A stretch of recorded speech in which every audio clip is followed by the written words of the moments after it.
If you like the story, you can support the author on Patreon. Link is in the description. Chapter 191, Bad News from the Stepstones Islands. Maynard and Syrio stepped onto the terrace where Rhaegar had been waiting. Maynard was the first to speak. "Prince, I've assigned the craftsmen from the slave ships to work at the dragon pit and arranged for the children to learn their crafts. I've also started the apprentice training you ordered. There are 1 or 2 with promising talent." Rhaegar nodded. "How many craftsmen are there in King's Landing?" Before his trip, Rhaegar had laid out several long-term strategies, one of which involved gaining control over the city's smiths. Maynard replied, "Including blacksmiths, carpenters, masons, and others, there are probably several thousand craftsmen in the city. These craftsmen made a living through their trades and generally had no trouble making ends meet. It was a common occupation among the populace. Select some of the most skilled smiths to expand the workforce at the dragon pit. Leave the rest for now," Rhaegar instructed. It was sufficient to have a count of the craftsmen. They would comply when their skills were needed. Having completed his report, Maynard stepped back, maintaining a respectful demeanor. Syrio then stepped forward with a smile. "Prince, I've found an exceptional girl and plan to teach her myself." "As you wish, just don't neglect your primary duties," Rhaegar responded, confident in Syrio's capabilities. "I'll bring the girl later so you can meet her in person," Syrio said with a mysterious smile. Rhaegar nodded, signaling them to retire with a wave of his hand. He turned back to watch his younger siblings as they continued their attempts to tame their dragons. Noon. The army of the Riverlands marched into King's Landing, their armor and shields adorned with clan crests.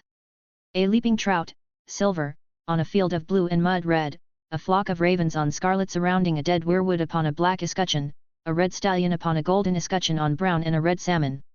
Each banner represented the noble houses of the Riverlands. Lionel and his eldest son, Harwin, rode at the forefront, receiving cheers from the crowds and becoming the center of attention. Viserys, looking healthy and vibrant, stepped out from the gates of the Red Keep, flanked by Rhaegar, to greet the army personally.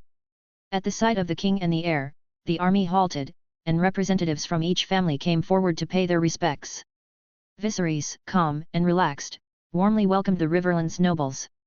Rhaegar, by his side, took on the task of greeting the noble representatives. "The Blackwood House greets you, Honorable Prince," a slender, dark-haired young man said, kneeling on one knee. "Rise. What is your name?" Rhaegar asked, studying the youth who appeared slightly older than himself, with hands full of calluses. "Samwell Blackwood, Your Grace," the young man replied, his chest puffed out and eyes gleaming with pride. Rhaegar's interest was piqued. "The Samwell who duelled and killed the Lord of Bracken." Samwell flushed with excitement. "Yes, Prince, that was me." "You should be proud of yourself, killing a grown man while still a teenager," Rhaegar noted, sensing a hint of modesty in Samwell's demeanor. Samwell smiled sheepishly. "It was the Bracken House's foolhardiness that led them to fall before my sword." "Hee, I like your modesty," Rhaegar said, amused. He then invited Samwell to return to the Red Keep with him. A group of young nobles, mostly second sons or illegitimate children seeking to make their mark, accompanied them. Rhaegar welcomed them warmly, memorizing their names and engaging them in conversation. He learned about their backgrounds and situations, offering words of encouragement rather than rushing to recruit them. This subtle approach allowed him to gradually win their loyalty and trust. The welcome banquet was in full swing. Nobles gathered in the Red Keep while soldiers enjoyed wine and meat in the courtyard. Rhaegar sat at a table with the children of the nobles, a gentle smile on his lips, listening intently as they shared their dreams. He mentally noted a few promising candidates. Taking a sip of sake, Rhaegar leaned back in his chair, absently playing with a ruby in his hand. The gem, about the size of a pigeon's egg and carved into an octagon, was warm and smooth against his palm. He had acquired it from the Red Witch, believing it to be a magical treasure capable of extraordinary feats. However, it had yet to reveal its secrets. "It can absorb flames, that's all I know for now," Rhaegar murmured to himself, contemplating its potential. Halfway through the banquet, Grand Maester Melos hurriedly entered the hall.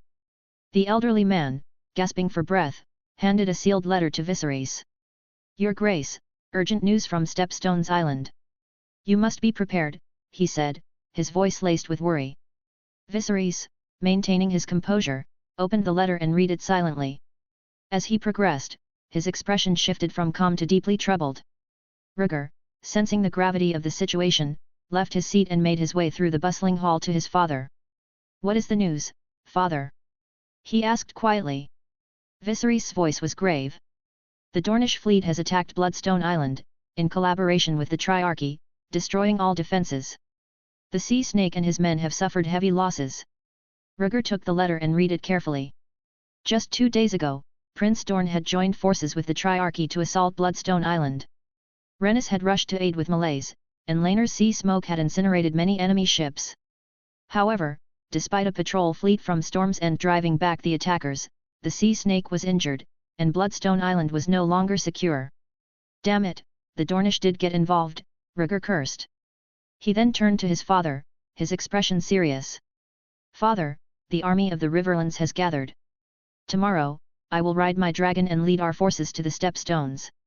King's Landing had received news that the White Harbour fleet had arrived at the Stepstones Islands, with fleets from Oldtown and Arbor en route. House Grafton in Gulltown was consolidating its power and had dispatched half of their fleet in support. The kingdom had the strength to confront the Triarchy.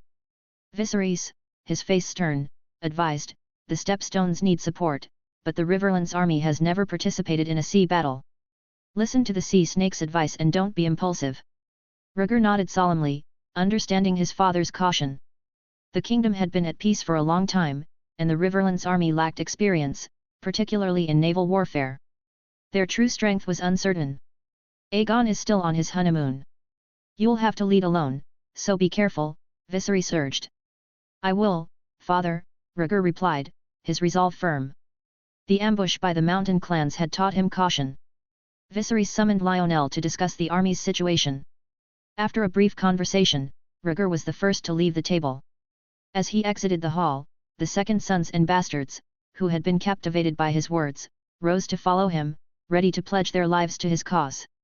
Noticing the shift, Rhaenyra excused herself from the lady she was conversing with and followed, her dress trailing behind her. Harwin Strong, ever vigilant for the princess, also departed with her. Chapter 192, The Faceless Men, the Second Sons Regiment. After leaving the banquet and the Red Keep, Rhaegar made his way directly to the Dragon Pit. He gathered the remaining 700 Dragon Keepers and, under Maynard's supervision, chose the 200 most skilled among them. 100 of you will sail to the Stepstones Islands tomorrow, Rhaegar ordered, and 100 will be stationed at the Red Keep to reinforce the guard. The battlefield needed seasoned warriors, and the Red Keep's defences required reinforcement to form an elite royal guard. "Yes, Prince," Maynard acknowledged, leading the chosen men away. Syrio approached, his hair dishevelled as if he had just woken up from a nap. Rhaegar gave him a questioning look. "Prince, remember the girl I mentioned?" Syrio said, stepping aside to reveal a young girl from a foreign land, dressed in a black robe. Rhaegar's eyes widened in recognition. Sarah. His memory was sharp, especially since she had helped him acquire a Valyrian steel sword. Sarah stepped forward, kneeling. "Thank you for taking me in, Prince." Rhaegar cast another questioning glance at Syrio. "Sarah grew up in Bravos and trained at the House of Black and White," Syrio explained. "The Faceless Men." Rhaegar was surprised. The House of Black and White was the headquarters of the Faceless Men, the world's most feared assassins. "I'm afraid I must disappoint you, Prince," Syrio said. Sarah failed their test. Her target was killed before she could act, ending her examination prematurely. Rhaegar listened as the situation unfolded. After her failed assassination, the House of Black and White severed ties with Sarah. Fearing for her life, she fled, eventually ending up as a slave in a gladiator arena after being captured by unsullied troops. Recently, a slave trader had bought her, intending to sell her in Pentos, but her ship was intercepted by the three daughters. Rhaegar looked at Sarah. "You wish to follow me?" "Yes, Prince," Sarah replied without hesitation. "How can I trust you?" Rhaegar asked, wary of a former assassin. Sarah drew a dagger and held it above her head. "You protected me," she said earnestly. Rhaegar's eyes flickered with contemplation. If Syrio was truthful, Sarah was an outcast from the Faceless Men, struggling for survival. Her journey had been marked by hardship, leaving her vulnerable. "So I will die for you," Sarah declared in broken Valyrian, exposing her neck. Rhaegar took the dagger from her and said, "Lie well and stand in the sunlight." He tossed the dagger aside, where it landed with a clang. A faceless person does not deserve to live in the sunlight, Sarah said, her voice tinged with loneliness. It doesn't matter. You're not wearing a mask yet, Rhaegar replied. Follow me. One face is enough. Sarah looked up, her light green eyes filled with confusion. Yes, Prince, she said, standing to follow him. As Rhaegar walked out of the dragon pit, the bright moonlight bathed the earth in a pale glow. Dozens of fully armed youths, clad in armor, knelt in 2 rows, their eyes fixed on Rhaegar as he approached. The moonlight illuminated his long silver-gold hair, which swayed gently in the evening wind, and his violet eyes, calm and composed. His handsome face, still youthful, belied the calm authority in his movements. Rhaegar looked down at the second sons and bastards kneeling before him and smiled. Are you looking for me? He understood their urgency. The recent events had come as a sudden shock. A black-haired young man at the front began, Prince, the pirates of the Triarchy have invaded our territory. Please allow us to join you and help cut through the thorns. Your name is Robb Rivers, if I remember correctly, Rhaegar said confidently. Robb lifted his head, his excitement palpable. I am honored that you remember my name. Rhaegar waved a hand. What kind of force can you muster for me if I give you the chance? In one night, I can call up a group of 500 men, Robb replied, then added, all second sons and bastards, trained as knights. Very well. I want to see 500 men in full gear by morning, Rhaegar said, reaching out to pull Robb to his feet. You will be the commander of the second sons, directly under me. I will fulfill my mission. Robb's body trembled with excitement, eager to begin his task. Go on, and keep it discreet, Rhaegar advised, patting Robb's shoulder. He then walked down the steps between the 2 rows of young men. His mere presence and a simple glance caused their blood to boil with excitement. In Westeros, aside from a few great houses, most noble houses had only the eldest son as heir. The eldest son represented the family and held the fiefdom and the people. The second sons were often seen as backups, or squires to their older brothers. Lesser nobles, unable to support all their children, would equip their second sons with armor, weapons, and horses before sending them out to find their own way. Bastards, often despised, had even fewer prospects. By bringing in second sons and bastards, who lacked family support, Rhaegar found a loyal and skilled force. Many of these young men were trained as knights, proficient in riding, archery, and swordsmanship, capable of outmatching ordinary peasants on the battlefield. Rhaegar's army, apart from the 1,200-strong dragon keepers, was in need of reinforcement. The second son's regiment, comprised of these eager and skilled men, would form a formidable addition to his forces. On his way back to the Red Keep, Rhaegar rode in a carriage. In a dimly lit alley, a group of gold cloaks stood guard. Rhaenyra, dressed in a black gown, stood on her tiptoes, watching the carriage slowly pass by. Princess, the prince has returned, Harwin said gently, holding a torch to light the way. I see him, sire, Rhaenyra replied, a smile playing on her lips as she glimpsed Rhaegar's figure inside the carriage by the flickering light. The banquet is not over yet. Let's return to the Red Keep. I've arranged a carriage for you, Harwin said, waving his hand to signal the gold cloaks to disperse. Watch your step, princess. Rhaenyra smiled. Thank you, Ser. Keeping the princess safe is the duty of the city watch, Harwin replied solemnly, raising his hand in a gesture of invitation. Rhaenyra gave him an skeptical look and gracefully boarded the carriage, lifting her skirt. Harwin did not join her in the carriage but instead sent 2 gold cloaks to escort her, watching as the carriage departed. His eyes briefly revealed a glimmer of admiration. Quickly composing himself, Harwin turned to the gold cloaks and barked, "Resume your patrols. No slacking." With that, he resumed his usual tough demeanor and led his men to patrol the city, diligently roaming the streets and alleys. Chapter 193, Sea Smoke Injury. The next morning, as the sun rose, hundreds of second sons and bastards, equipped with varying gear, guarded the closed gates of the dragon pit. With a rumbling noise, the gates slowly opened, and 2 dragon shadows burst out first. Roar! Green flames illuminated the sky as Cannibal soared into the clouds, followed closely by Syrax, heading towards Blackwater Bay. As the 2 dragons flew away, a slender figure emerged from the dragon pit's doors. Sarah approached the second sons and coldly commanded, "The prince has ordered us to head to the harbor to board the ships." Yes. Robb, now the leader of the second sons, led his group of comrades towards the harbor. Sarah glanced back at the shadowy entrance of the dragon pit before following the group. Above Blackwater Bay, 2 dragons, one black and one gold, soared over the sea, occasionally gliding low enough for their feet to skim the water's surface. Rhaegar, be safe when you reach the Stepstones, Rhaenyra cautioned from her saddle. Don't worry, I'll be fine, Rhaegar assured her. You just need to pick up the dragon eggs and head straight to Driftmark. Rhaenyra was the nominal foster mother of Laena's 2 children and had promised to place dragon eggs in their cradles. After discussing it with their father, she agreed to ride the dragons away from King's Landing, traveling back to Dragonstone and then to Driftmark. This not only fulfilled her promise but also helped strengthen the relationship between the Targaryen and Velaryon houses. As the sun continued to rise, the rocky island of Dragonstone came into view. Rhaenyra stopped Syrax, and the siblings said their goodbyes. Rhaegar guided Cannibal over Dragonstone and headed towards the Stepstones. Rhaegar's Cannibal flew over Dragonstone Island. Kill. Seize Bloodstone Island. Shoot arrows. On the beach of Bloodstone Island, chaos reigned. Dark-haired and dark-skinned Dornishmen charged in groups, clashing with the king's soldiers led by the silver-armored and white-robed Cole, whose expression was grave.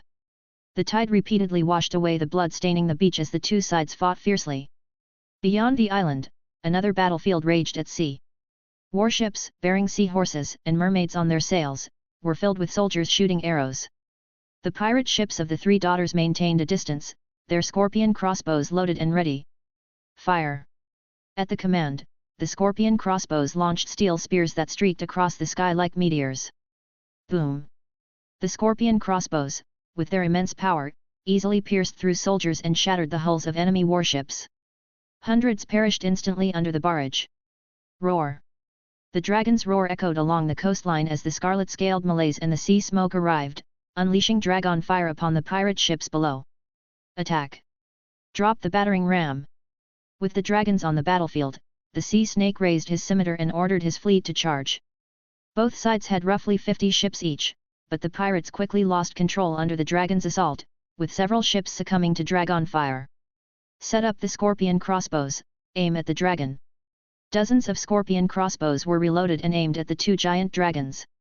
Fire! As the dragons descended to spew dragon fire, the scorpion crossbows were fired one after another. Dodge! Rhaenys commanded loudly. Malays, burning the mast of a pirate ship with a burst of dragon fire, rose swiftly into the air, evading the steel bolts. The scarlet dragon moved like a streak of light, untouchable. Roar! An agonizing roar came from Sea Smoke, who had flown too low and was struck by a scorpion crossbow. A steel spear pierced through Sea Smoke's light grey wing membrane, scattering hot dragon blood on the sea. With its wing damaged, Sea Smoke struggled to maintain balance. Rhaenyra, shocked and panicked, urged, "Sea Smoke, fly up." In his haste to destroy the pirate ships, Rhaenyra had driven Sea Smoke too low. Roar! Sea Smoke stabilized, screaming and flying higher, continuously spitting dragon fire in frustration. "Maintain altitude, don't be reckless," Rhaenys shouted, worriedly. The force of the scorpion crossbows was enough to break through an adult dragon's scales, and the barbed steel spears made them difficult to remove. Sea Smoke, still a young dragon, was particularly vulnerable. Fortunately, the spear had only pierced the wing membrane. Had it struck the neck or torso, Sea Smoke might have lost the ability to fly and fallen into the sea, becoming an easy target. "Go support your father," Rhaenys ordered, noting the reloading scorpion crossbows below. She decided against further engagement. A few dozen scorpion crossbows might not harm Malays significantly, but Rhaenyra and Sea Smoke were at greater risk. Rhaenyra, seeing Sea Smoke's bleeding wing, chose to follow his mother's orders. Rhaenys sighed in relief and turned her attention to the pirate ships, her expression growing more solemn. "Malays, Dracarys!" Roar! Malays, thrilled to be in battle again, turned swiftly, her dragon fire igniting a pirate ship. The flames, though powerful, only managed to set masts and armor ablaze, unable to cause widespread destruction due to the attack's distance. The Sea Snake's fleet arrived, colliding with the pirate ships. Soldiers leaped over the sides, engaging in close combat. Roar! 2 dragons circled in the sky, occasionally breathing fire. Amidst the chaos, a distant horn sounded a signal of arrival. More than 30 warships emerged on the horizon, their sails adorned with the sun spear symbols. The Dornish reinforcements had arrived. Swift and fierce, the Dornish ships joined the fray, attacking alongside the pirates of the Three Daughters.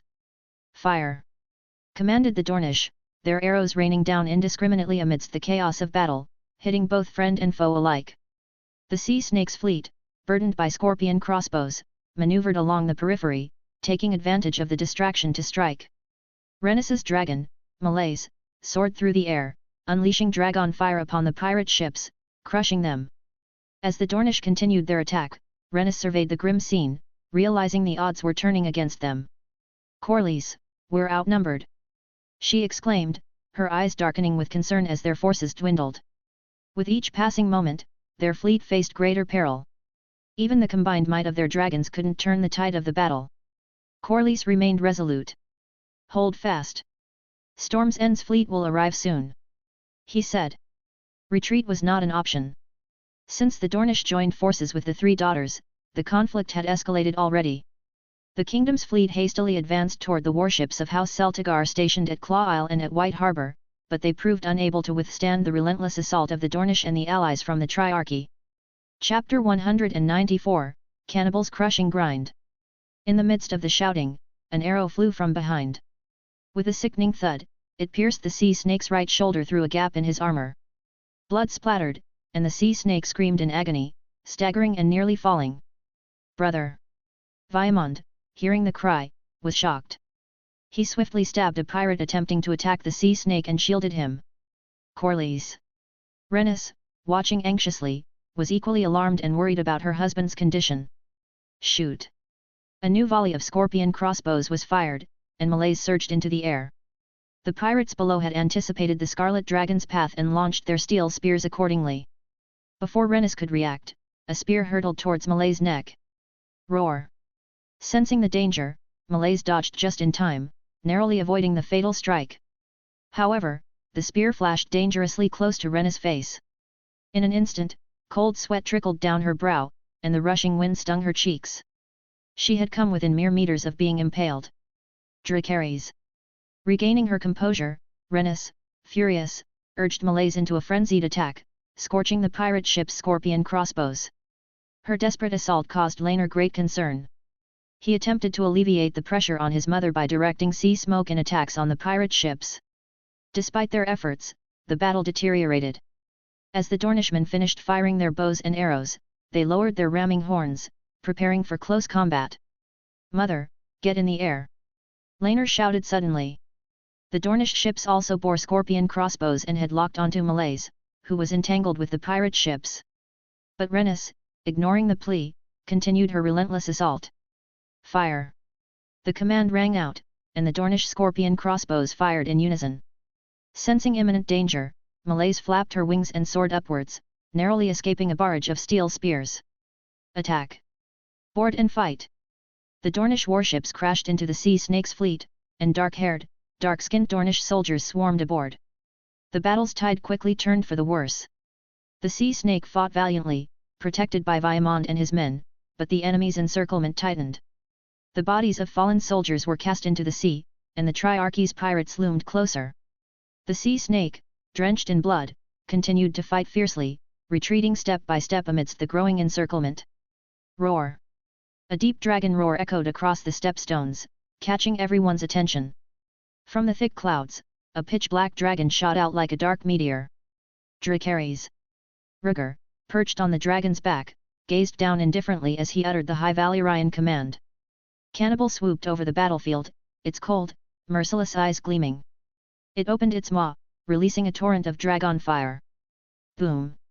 The dark green flames filled the air like smoke, engulfing half of the battlefield in an instant. Help! More than a dozen pirate ships were consumed by the flames, their crews screaming in agony as they were turned to ash. Cannibal's dragon fire was extremely adhesive, clinging to anything it touched until it was completely incinerated. The ships burned slowly, enveloped in the dark green flames. Roar! Cannibal, unafraid of flying low, glided close to the ground, its thick neck spewing dragon fire in every direction. Its massive body blocked the sun, casting a shadow over the battlefield. Rhaegar shouted to Rhaenys and Rhaenyra, "Go support Lord Corlys. I'll handle this." Corlys was trapped in a fierce battle with the Dornish and the pirates of the Triarchy. The presence of 2 more dragons would be crucial in turning the tide. Be careful. Rhaenys called back, worried about her husband. She urged her dragon towards the Dornish fleet. Rhaenyra, excited and determined, led Sea Smoke to support their fleet. As he turned, he glanced back to witness Cannibal's devastating assault. Roar! Cannibal rose higher, its powerful hind legs smashing into the mast of a pirate ship, nearly toppling it with the sheer force. Reload the scorpions, quick! Panicked, the pirates of the Triarchy pinned their hopes on the remaining scorpion crossbows. Rhaegar commanded, Dracarys. Cannibal, still climbing, lowered its head and unleashed another wave of dragon fire. The steel spears of the scorpions were engulfed in the flames, melting into puddles of iron that fell into the ocean.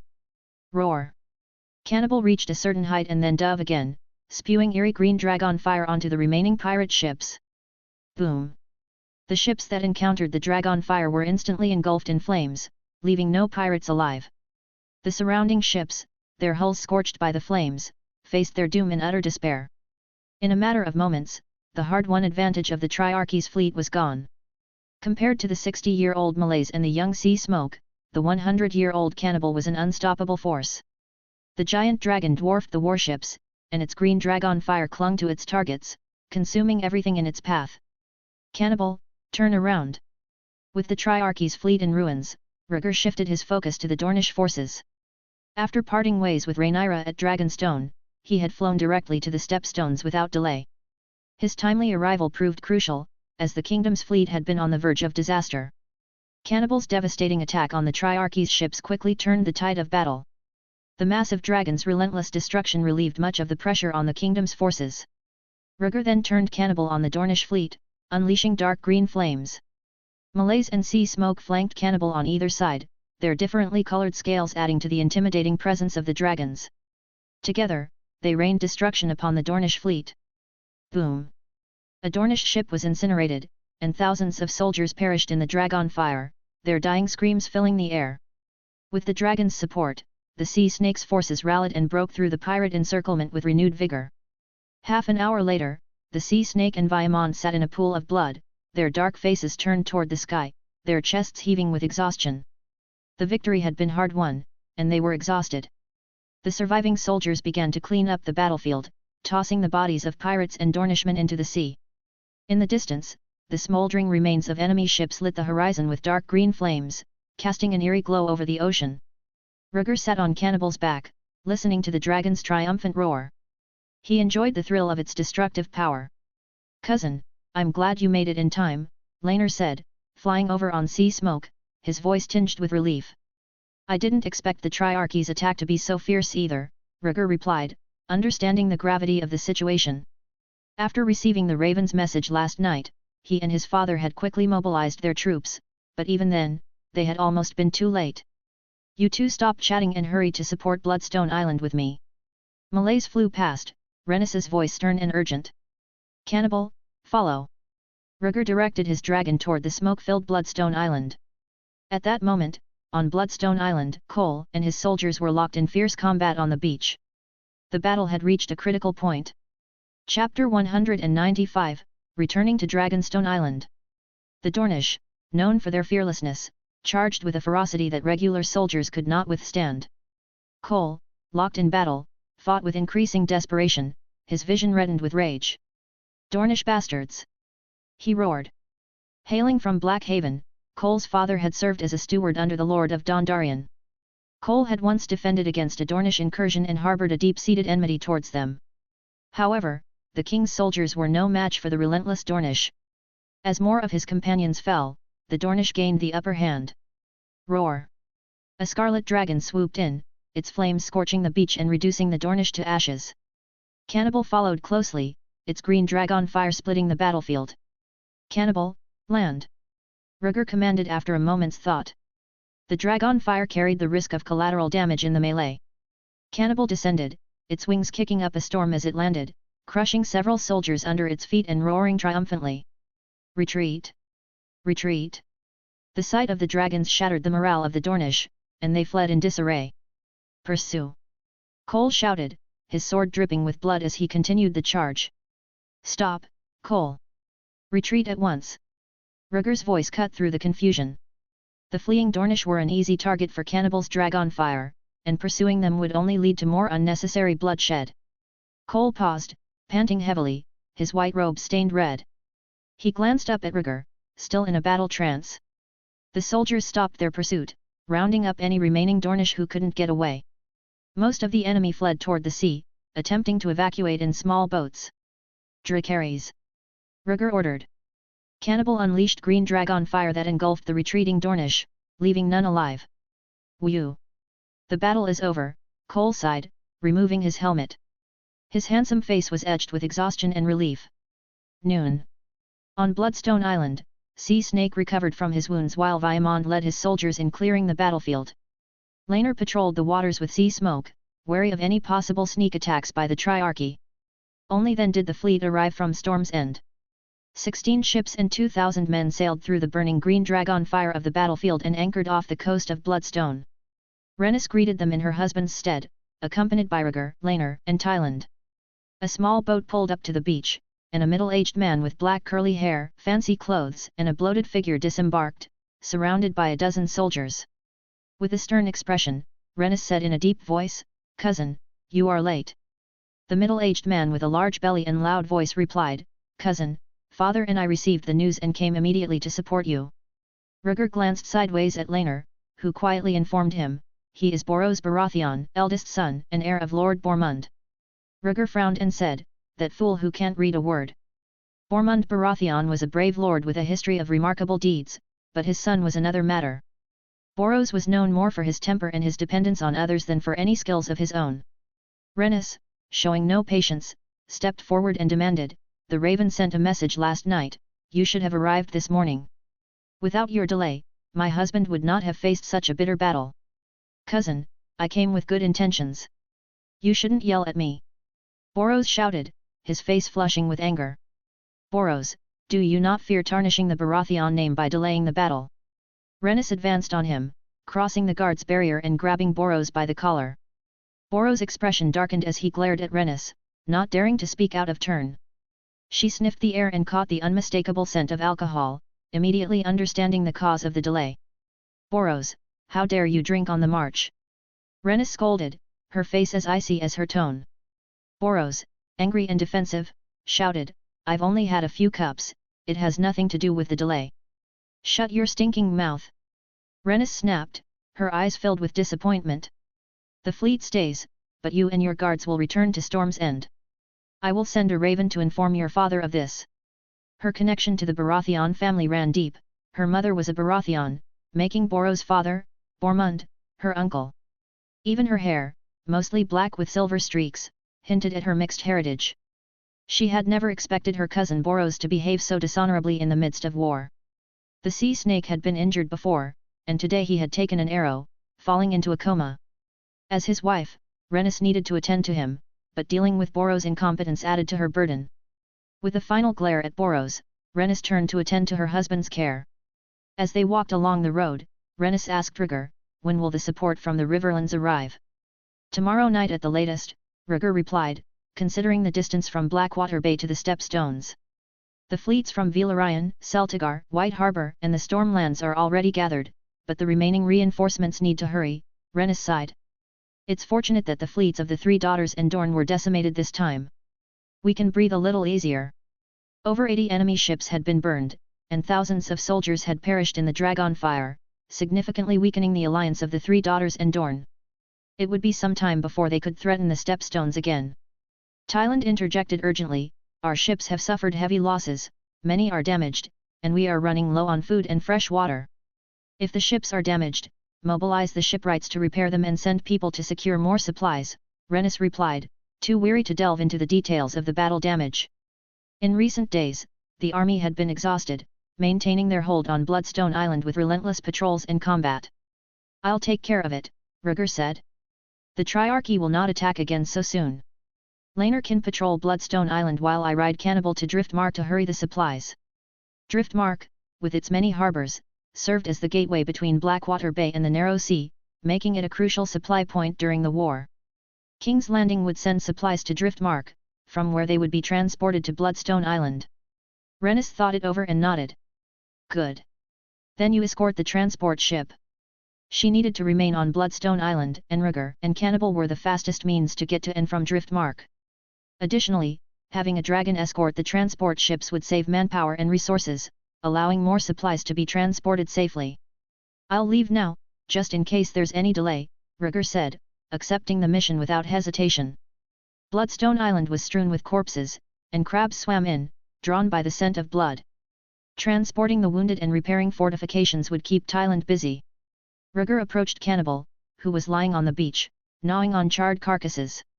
Seeing Rhaegar approach, Cannibal spat out half of a corpse in disgust and snorted. "Let's go, old friend," Rhaegar said, climbing onto the dragon's back and settling into the saddle. Cannibal roared, flapped its wings, and rose into the air, heading swiftly down the narrow sea towards the gullet. Chapter 196, Newborn Dragon. Evening. The Cannibal hovered over Dragonstone Island, circling in wide arcs. Rhaegar, perched on the dragon's back, looked down and saw several warships anchored along the shore. "Is this the royal fleet Rhaenyra spoke of?" he mused, remembering her plans to assemble a small fleet. "Cannibal, land!" he ordered. The island of Dragonstone was strategically located on the gullet and collected substantial taxes from passing ships. The island's city also contributed significant tax revenue, allowing Rhaenyra to finance a fleet to bolster King's Landing's defences. The Cannibal descended slowly and landed in front of Dragonstone's black stone gates. As it touched down, the gates swung open and dozens of guards emerged, led by a man with black hair and a cold, stern face. Rhaegar noticed the stag crest on the man's breastplate. "You are a Baratheon?" he asked from his saddle. "Jon Baratheon of House Baratheon of Dragonstone," the man replied, dropping to one knee. "Greetings, Your Grace. Great houses can have many branches. For example, the Arryns in Gulltown and the branches of House Royce in the Gates of the Moon, branches are common for such great houses. Is Rhaenyra still on the island?" Rhaegar asked, not pressing further on Jon's parentage. "The princess is here. I've already sent word of your arrival," Jon replied. "No need for that. I'll go straight to her," Rhaegar said, climbing down the soft ladder and heading for the gates.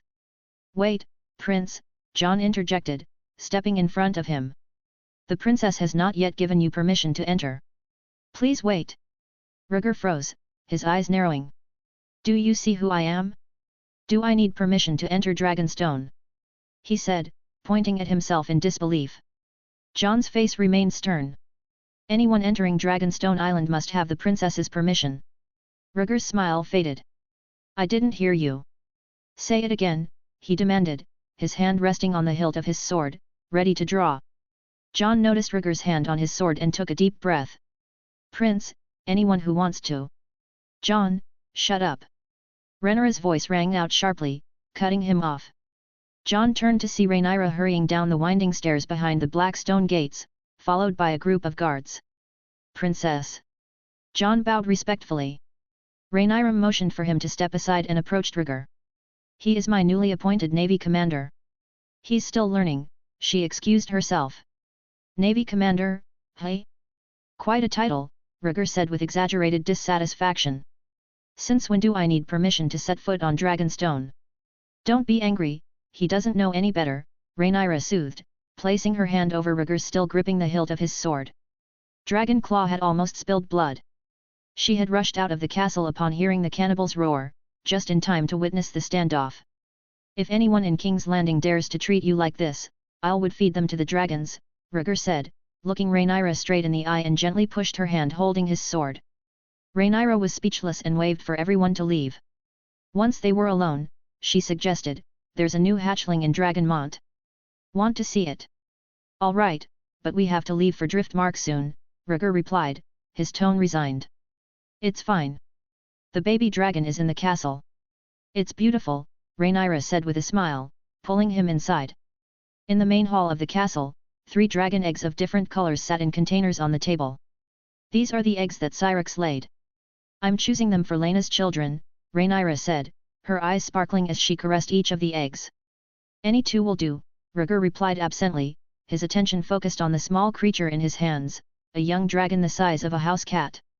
He examined the hatchling carefully, noting its golden pupils, bright silver scales, and slender body. "For now, it had no horns or crown. Roar! The young dragon stretched its neck and let out a soft roar, flapping its wings and wriggling in his hands, unafraid of strangers. Rhaenyra laughed at the sight. You like this baby dragon? Of course, every young dragon is a Targaryen treasure, Rhaegar said. Judging by the color of its scales, it should resemble Merax's when it grows up. When it gets a little bigger, you can take it back to the dragon pit, Rhaenyra suggested, reaching out to nudge the dragon cub's head. The hatchling roared in protest. Careful, the little one has a temper, Rhaegar cautioned. Rhaenyra pouted. Do you want to name it? Rhaegar nodded, though he was known to struggle with names. The name Cannibal had been given by the residents of Dragonstone Island. Seeing his hesitation, Rhaenyra suggested, why don't we just call it Merax's? The Targaryens often named their dragons after gods of the old Valyrian religion Balerion, Meraxes, Vhagar, and so on. This included Caraxes and Syrax. I don't like repeating names, Rhaegar said decisively. Its scales are bright silver. Let's call it Stormcloud. A plain name, Rhaenyra said, sounding unimpressed. Well, let me take a look at your dragon eggs, Rhaegar said, holding the young dragon, Stormcloud, in his arms as he examined the 3 dragon eggs. From left to right, they were green, bronze, and red with black markings. I plan to give those 2 away, Rhaenyra said, pointing to the green and red and black eggs. You chose them? Rhaegar asked. Yes, Rhaenyra replied, handling the bronze egg carefully. They are Syrax's children, and I'm keeping this one for my children's cradle. Rhaegar looked at her, seeing the maternal glow emanating from her. Good choice. I think it can hatch a new bronze fury. Rhaegar laughed and placed the young dragon, Stormcloud, on the bronze egg. The bronze was more golden, similar to Vermithor, who had begun with light golden scales that had darkened over the years to a powerful dark gold. After selecting the eggs, a dragon keeper took the young Stormcloud and the bronze-colored egg with him. As the day waned, Rhaegar and Rhaenyra left the castle and headed for Driftmark. At dusk, clouds drifted across the sky, resembling maple leaves against the setting sun. Walking on the stepstones, the sea breeze blew against their faces, mixing with the salty, fishy smell of the ocean. Roar! A low roar came from above, and a dragon shadow appeared briefly in the clouds and mist. Rhaegar looked up, but could not see the dragon. Not paying much attention, he continued up the stairs until a strong wind blew from behind him, causing his hair to flutter. He turned to see a light grey dragon standing behind him, its wings outstretched. Grey Ghost. Chapter 197, Taming a Second Dragon? Seeing the dragon in front of him, Rhaegar called out its name in one breath, Grey Ghost. Roar! The Grey Ghost roared, tilting its head, its pupils scrutinizing him. Does it appear often? Rhaenyra asked, observing the Grey Ghost. The last time Rhaegar had seen the Grey Ghost was 2 years ago, during a night spent on Dragonstone Island when it had briefly appeared in the clouds. Rhaenyra stepped in front of Rhaegar, her voice cautious. The Grey Ghost has always been active around the reef piles on the east coast. It never comes near the castle. After many years, the Grey Ghost had matured past the stage of a young dragon. Its light grey scales, white wing membranes, and backward curved grey horns gave it a distinctive appearance. Its slim and even body was about the same size as Sunfire, marking it as a young dragon. Ta-ta! The Grey Ghost flapped its wings and moved, its hind feet stepping on the stone paths as it cautiously approached the siblings, never taking its eyes off Rhaegar. Its long neck stretched out, sniffing at the 2 of them. Suddenly, the Grey Ghost's pupils glowed, and it raised its head to roar in joy. Rhaenyra was taken aback. Rhaegar, why do I feel like it's celebrating? I feel the same way, Rhaegar replied. He gently pushed down Rhaenyra's arm, which she had raised protectively in front of her chest, and took a step towards the Grey Ghost. Man and dragon were only a dozen meters apart, and soon they were face to face. The Grey Ghost watched his movements, folded its wings, and prostrated itself on the stone steps. Rhaegar approached it slowly, extended a hand, and tentatively said, "Courageous little dragon, do you still remember me?" Their first encounter had been at Dragonmont when he saved the Grey Ghost from becoming prey while trying to tame Cannibal. Roar! The Grey Ghost responded to Rhaegar's voice, its breath filling the air with a salty, fishy smell. Ugh! It stinks! Rhaegar exclaimed, pinching his nose and closing his eyes against the foul wind. As the roar ended, Rhaegar felt a cold, rough touch against his palm. He opened his eyes and saw the grey ghost rubbing its head against his hand. Rhaegar, the grey ghost is very close to you, Rhaenyra said cautiously, shocked. Dragons were solitary creatures. One person could usually only tame one dragon unless the dragon died, allowing for a new bond. Rhaegar had been with Cannibal for many years, and other dragons, including the grey ghost, typically wouldn't show affection towards him. But now, the grey ghost's eyes were full of affection for Rhaegar. Maybe it's because I saved it, Rhaegar mused, smiling as he hugged the grey ghost's head, stroking its scales. Over the years, whenever he visited Dragonstone Island, he had felt a gaze watching him. Now he realized it had been the grey ghost observing him from the shadows. Courageous little dragon, do you also want to be my partner? Rhaegar asked, pleased with the dragon's intimacy. Roar! The grey ghost lifted its head from Rhaegar's stroking hand, reluctantly shook it, and gazed towards the end of the long stone stairs. Rhaegar followed the dragon's gaze to the black stone gate of Dragonstone Island. He realized the grey ghost was indicating that Rhaegar already had a dragon. Understanding this, Rhaegar said regretfully, unfortunately, I was hoping to ride on your back and fly for a while. The rule of one man, one dragon had been established since the days of the freehold. No one could control two dragons. Roar! The grey ghost's eyes flashed with thought. It twisted its body and used its flexible tail to wrap around Rhaegar's waist. Rhaegar! Rhaenyra cried out in alarm as the grey ghost lifted Rhaegar and placed him on its smooth spine. Stunned, Rhaegar asked, Grey ghost, are you offering me a ride? The grey ghost raised its head proudly and spread its wings. Seeing this, Rhaenyra reached out and shouted in surprise, Rhaegar, hold my hand. Rhaegar extended his hand, and with a strong pull, he helped Rhaenyra onto the dragon's back. Roar! As soon as Rhaenyra was securely on the dragon's back, the grey ghost roared and soared into the sky. Be careful, grey ghost doesn't listen to me, Rhaegar warned, laughing as he held Rhaenyra close. You're the only one brave enough to ride a wild dragon. Rhaenyra's heart raced as she experienced her first ride on a wild dragon. The grey ghost flew swiftly, its balanced body easily maneuvering through the air, diving into thin clouds. The two of them laughed and screamed, bathed in the light of the setting sun.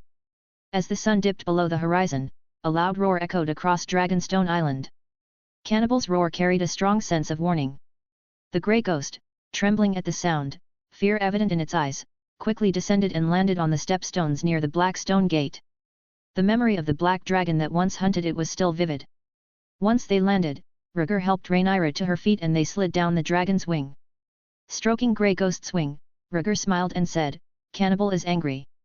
This is as far as we go. Roar! The grey ghost looked at Rhaegar one last time before turning and flying towards the east coast of Dragonstone Island. It's jealous, Rhaenyra said, amused. Maybe, Rhaegar replied, watching the grey ghost until it disappeared into the clouds. Other than Cannibal, no dragon had ever been this close to him.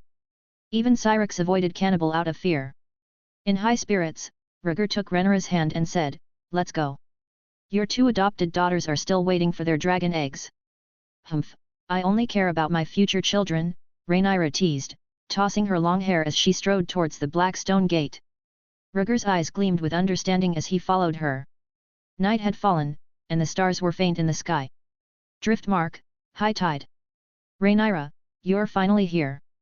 Rhaenyra and Rhaegar walked into the grand hall of high tide, greeted warmly by Helena, who had been waiting eagerly. Seeing Rhaegar, Helena curtsied gracefully and smiled, Cousin, you're equally welcome. Her demeanor remained poised and elegant, showing no sign of impropriety. I should be at the Stepstones, but I came on a mission, Rhaegar chuckled. He admired Helena's composure, as if her relationship with her husband, Daemon, and their familial ties were purely cordial. There's no need for formality with me. Quickly bring out the eggs, I'm here to adopt a daughter, Rhaenyra said with a warm smile, extending her hand to Rhaegar. Rhaegar took off the case strapped to his back and opened it, revealing 2 dragon eggs. The space bracelet couldn't hold living things, so the eggs had been carried by Rhaegar himself. At the sight of the eggs, Helena's smile widened, and she embraced Rhaenyra gratefully. A maid quickly went upstairs to fetch the nanny and bring down the 2 children. Seizing the moment, Rhaegar discussed the ongoing war in the Stepstones and the challenges of transporting goods and supplies. Chapter 198, Helena and Dreamfire. 1 month later. Stepstones Island. Roar! A black dragon and a light silver dragon glided through the air and landed on Bloodstone Island. The prince is back, make way. The soldiers, recognizing the black dragon, hurriedly stepped back and warned the newcomers to keep their distance. Dragons were formidable creatures, best admired from afar. In the past month, the landscape of Bloodstone Island had changed dramatically. Several towering watchtowers now dotted the coastline, vigilantly scanning the seas. Rows of barricades lined the beach, ready to thwart any enemy attempts to land. The rocky caves in the mountains had been explored, with the high ground chosen for the construction of cave fortresses. Tents were pitched, and soldiers sat around fires, diligently polishing their weapons. Rhaegar surveyed the bustling camp, then dismounted his dragon. "Cousin, let's go to the tent first," Rhaenyra suggested as he dismounted from his own dragon, a smile on his face. He had grown fond of his cousin. Of course, it wasn't an attraction in the romantic sense. Rhaegar was handsome, of noble birth, and had a powerful dragon at his command. He was also kind and easygoing, making those around him feel at ease. Rhaegar brushed back his long hair and laughed softly. "Good. Lord Corlys is healed. It's time to formulate a plan to counterattack the Triarchy." Laughing and joking, the two cousins made their way to the command tent. Since the last battle to defend Bloodstone Island, the pirates of the Triarchy had been unusually quiet. In the intervening month, the fortifications around Bloodstone Island had been nearly completed. Fleets from Gulltown, Oldtown, and Arbor Island had arrived to reinforce them. Now Bloodstone Island had more soldiers and generals than ever before, and more than a dozen patrol ships circled the island daily. Rhaegar and Rhaenyra also rode their dragons to scout the surrounding seas. Meanwhile, a few small contingents of pirates had been sent from the Triarchy, but they were easily dispatched. The situation was favorable, making it an opportune moment for a counterattack. As they approached the central command tent, several young soldiers in fine armor stood guard. "Prince!" The soldiers greeted Rhaegar as he arrived. One of them, a black-haired boy, stepped forward and said respectfully, "Prince, Lord Corlys and Sir Tyland are inside." Rhaegar nodded. "Robb, how's it going as a commander?" Robb's face was serious. "The brothers of the Second Sons are united in their determination to fight for you. I look forward to seeing your performance," Rhaegar said, patting Robb on the shoulder. Leaning forward, he added with a smile, "I've sent someone to take your sister back to the Red Keep." "Don't worry." Robb's face lit up with gratitude. "Thank you, Prince. You serve me well, I can't let you worry," Rhaegar replied, lifting the curtain and entering the tent. Robb quickly held the curtain open for Rhaenyra, then followed them inside. The Second Sons were Rhaegar's direct subordinate troops, led by Robb. As a mid-ranking commander, he was qualified to join them in the tent for the strategic discussions. Rhaegar and Rhaenyra entered the tent and found a long table in the center with a sand table on it. Sea Snake and Tyland sat on either side of the table, neither speaking. Sarah, acting as a servant, was quietly wiping the table. When the three inside noticed the newcomers, they nodded but remained silent. Rhaegar and Rhaenyra exchanged looks, both sensing the tension. For some reason, Sea Snake and Tyland had been at odds since their arrival on Bloodstone Island, and the rift had only grown. Sea Snake wanted to solidify their position by fortifying Bloodstone Island and slowly expanding their defenses to Grey Gallows Island. His strategy was to occupy the two largest islands in the Stepstones, turning them into a stronghold against the Triarchy. Tyland, however, strongly disagreed. He argued that maintaining even one island was already draining the treasury, let alone expanding further. Tyland sought a swift victory, believing that the treasury could not sustain a prolonged conflict. Seeing the impasse, Rhaegar shrugged and took a seat. Although he was the king's heir, he had little experience in command and preferred to observe and stabilize the army.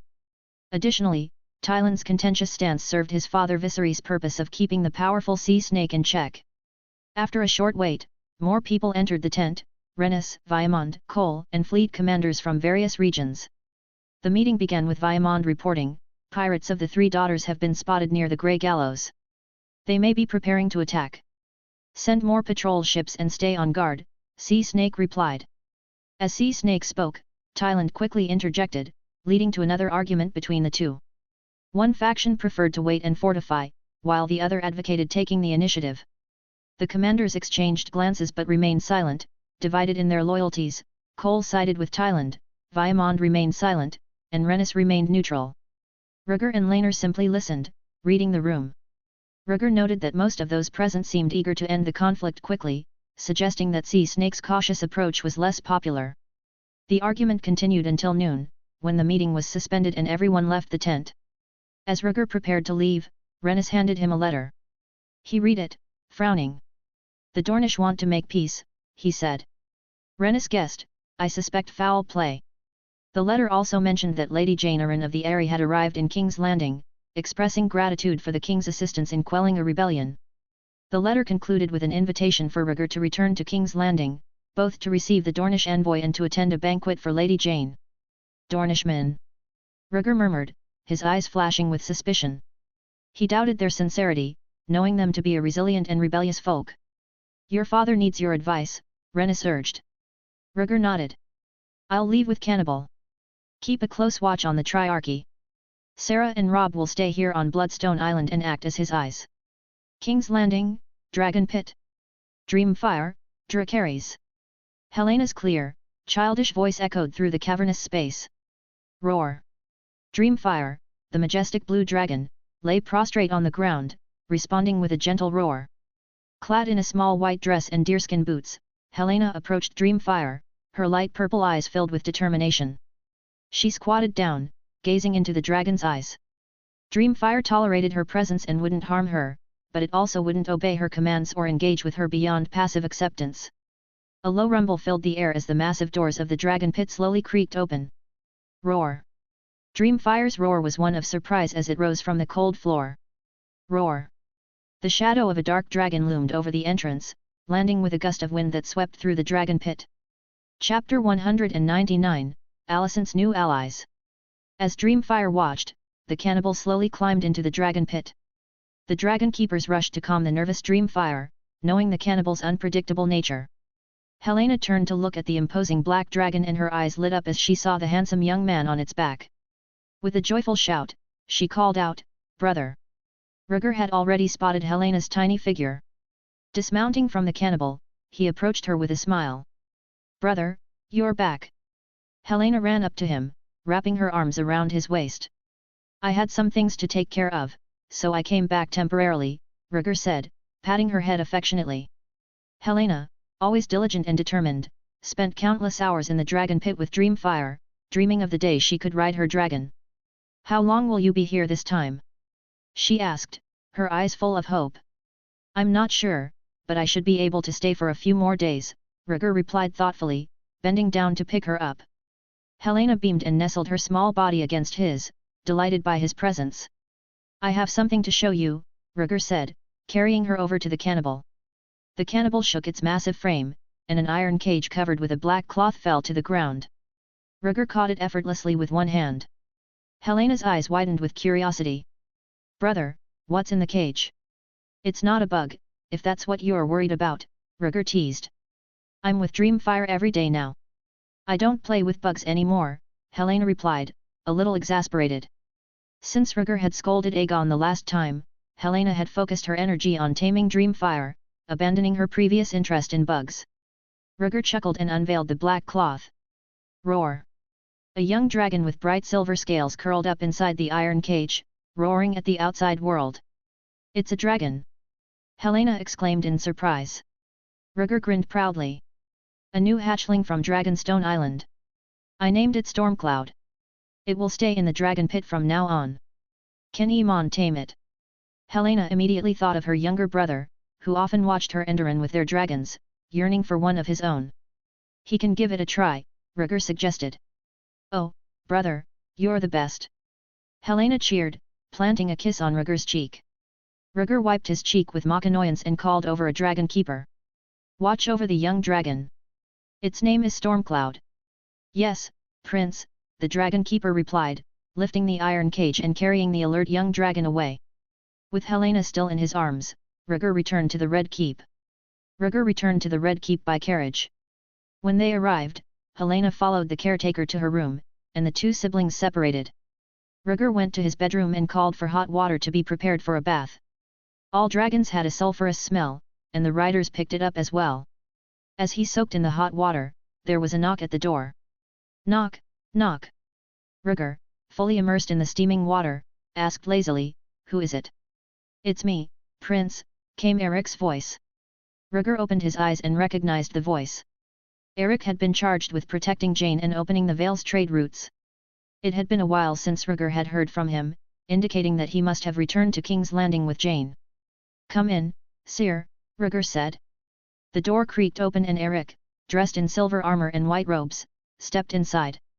"Prince, the king is giving a banquet for Lady Jane and has summoned you." "I see," Rhaegar replied. Then he asked, "How is the mushroom set caravan?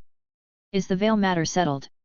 "Tormund has successfully established the mushroom set caravan in the Vale with Lady Jane's assistance," Eric reported, admiration in his eyes.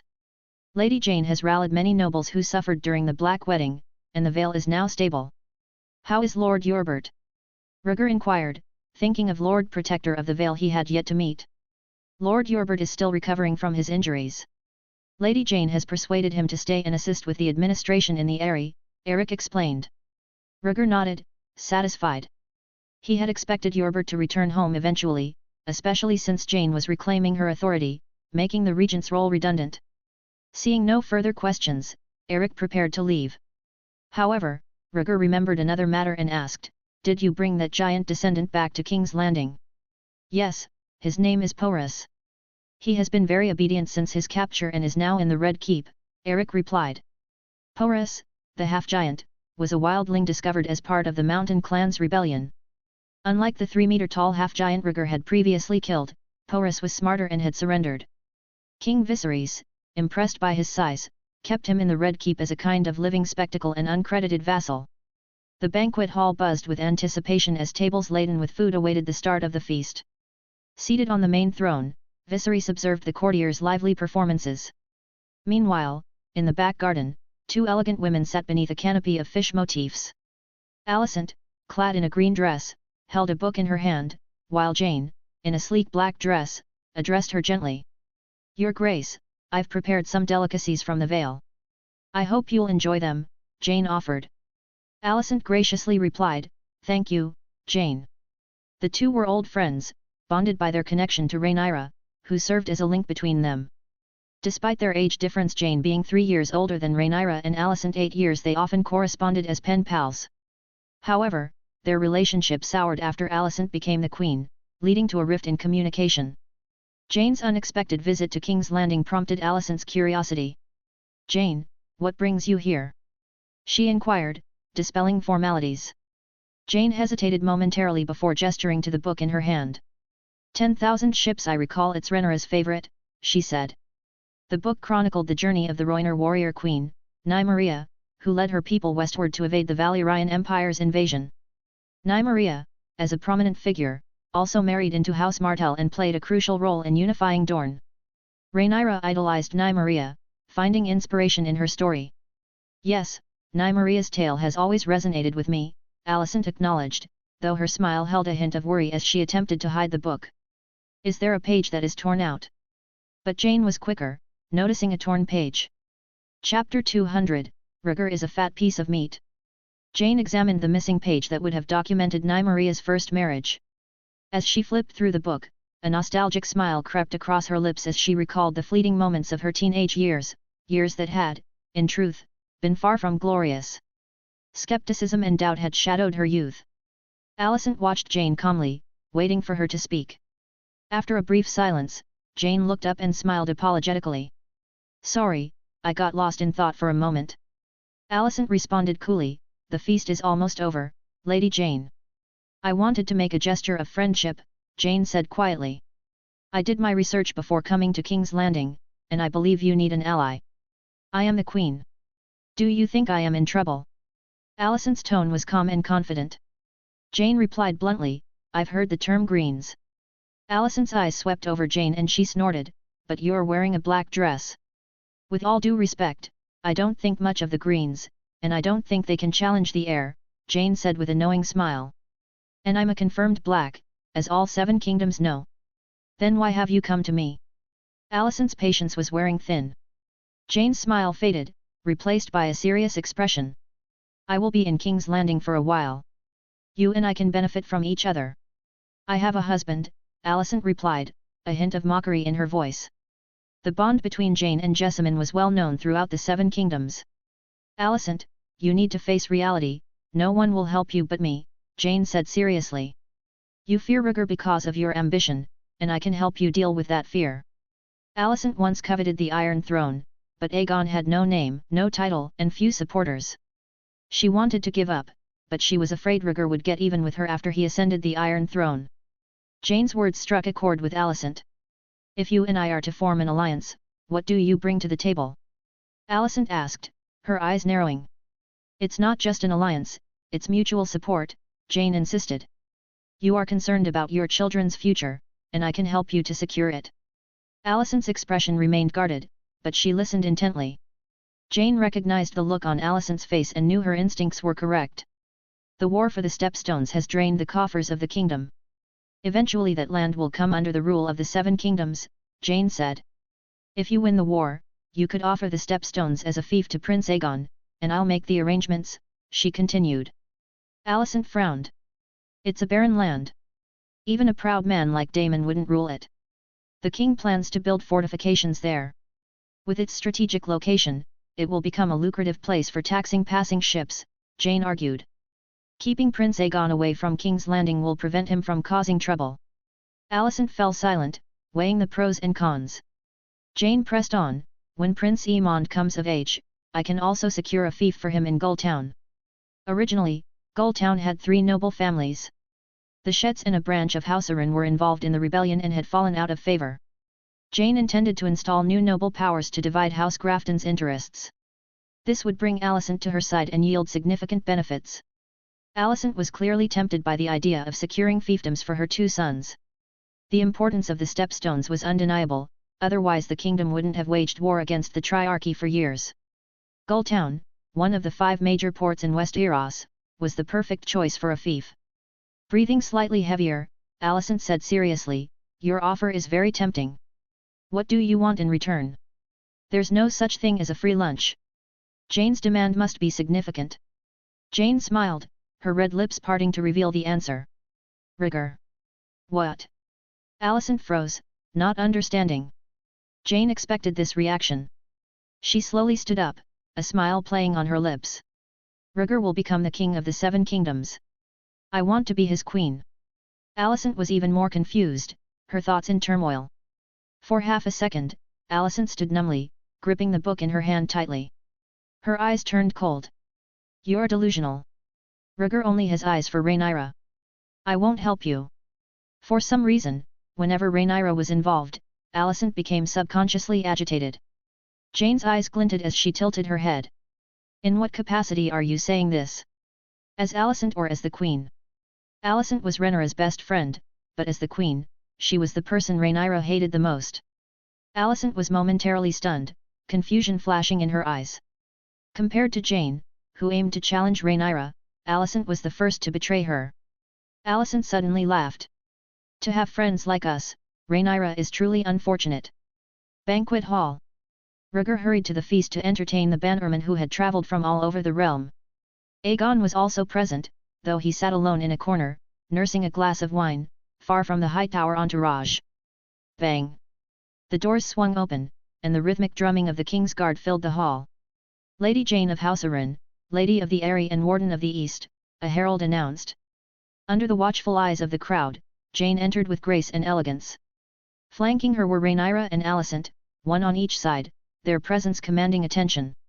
Jane and Alicent wore their usual attire, while Rhaenyra wore a striking red strapless gown, her silver hair intricately braided, her violet eyes sparkling. The veil greet you, your grace, Jane curtsied to Viserys. House Arryn is a valued ally. No need for formalities, Viserys replied warmly, obviously pleased. Jane stepped back and, without acknowledging Rhaenyra or Alicent, made her way directly to Rhaegar. It was time for the dance. The nobles paired off, and the atmosphere grew lively with music and conversation. Jane held out her hand to Rhaegar with a smile. Aren't you going to ask me to dance? Rhaegar looked around the room. The musicians were playing lively tunes and couples were dancing happily. After a moment's hesitation, he took her hand and warned, I'm not much of a dancer. Just follow my lead. I'll guide you, Jane reassured him, her smile sweet and encouraging. As they moved to the center of the hall and began to dance, Jane placed her hands on Rhaegar's shoulders. The dance is much like a battlefield, she whispered. The difference is there's no blood. Rhaegar chuckled, puzzled by her analogy, but as he pondered her words, he missed a step and stepped on Jane's foot. I told you, I'm not much of a dancer, he apologized. Jane flinched but remained determined. Take your time. We have plenty of it.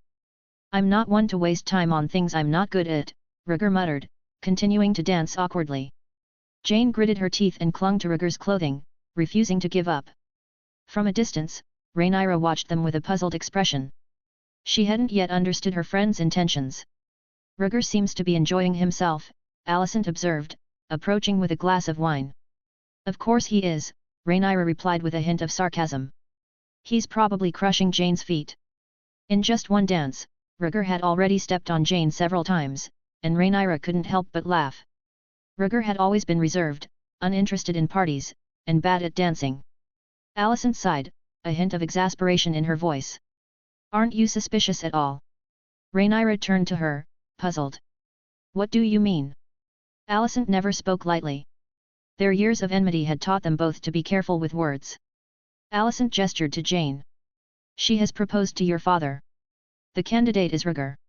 Are you sure? Rhaenyra asked, her disbelief obvious. Alicent nodded, enjoying Rhaenyra's shock. Jane wants Rhaegar. Don't tell me you didn't see that. Rhaenyra remembered her recent conversation with Jane in Runestone. She had sensed Jane's interest in Rhaegar, but had hoped her warning would deter her. Clearly, it hadn't. Thank you for the information, Alicent, Rhaenyra said, taking a deep breath before walking over to the dancing couple. You're welcome, Rhaenyra, Alicent replied, sipping her wine with satisfaction. She had agreed to help Jane, but she couldn't resist keeping Rhaenyra informed. Playing both sides allowed her to profit from the unfolding drama and sit back and watch the conflict unfold. Viserys savored the sizzling lamb at the main table, his eyes fixed on Rhaegar dancing with Jane. His wide smile revealed his contentment.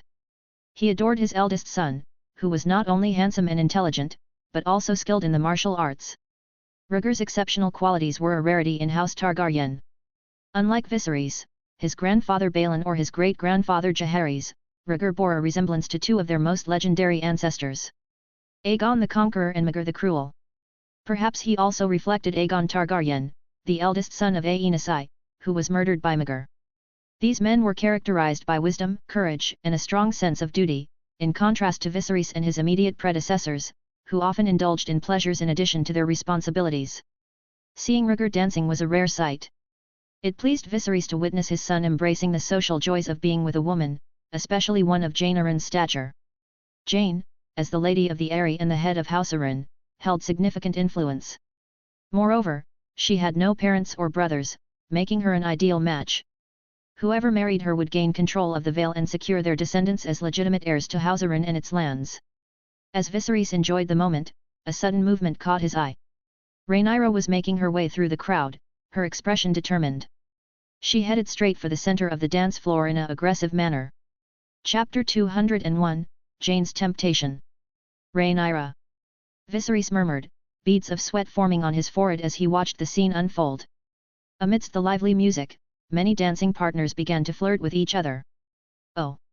Jane whimpered as Rhaegar stepped on her foot again. He remained expressionless, not even bothering to apologize this time.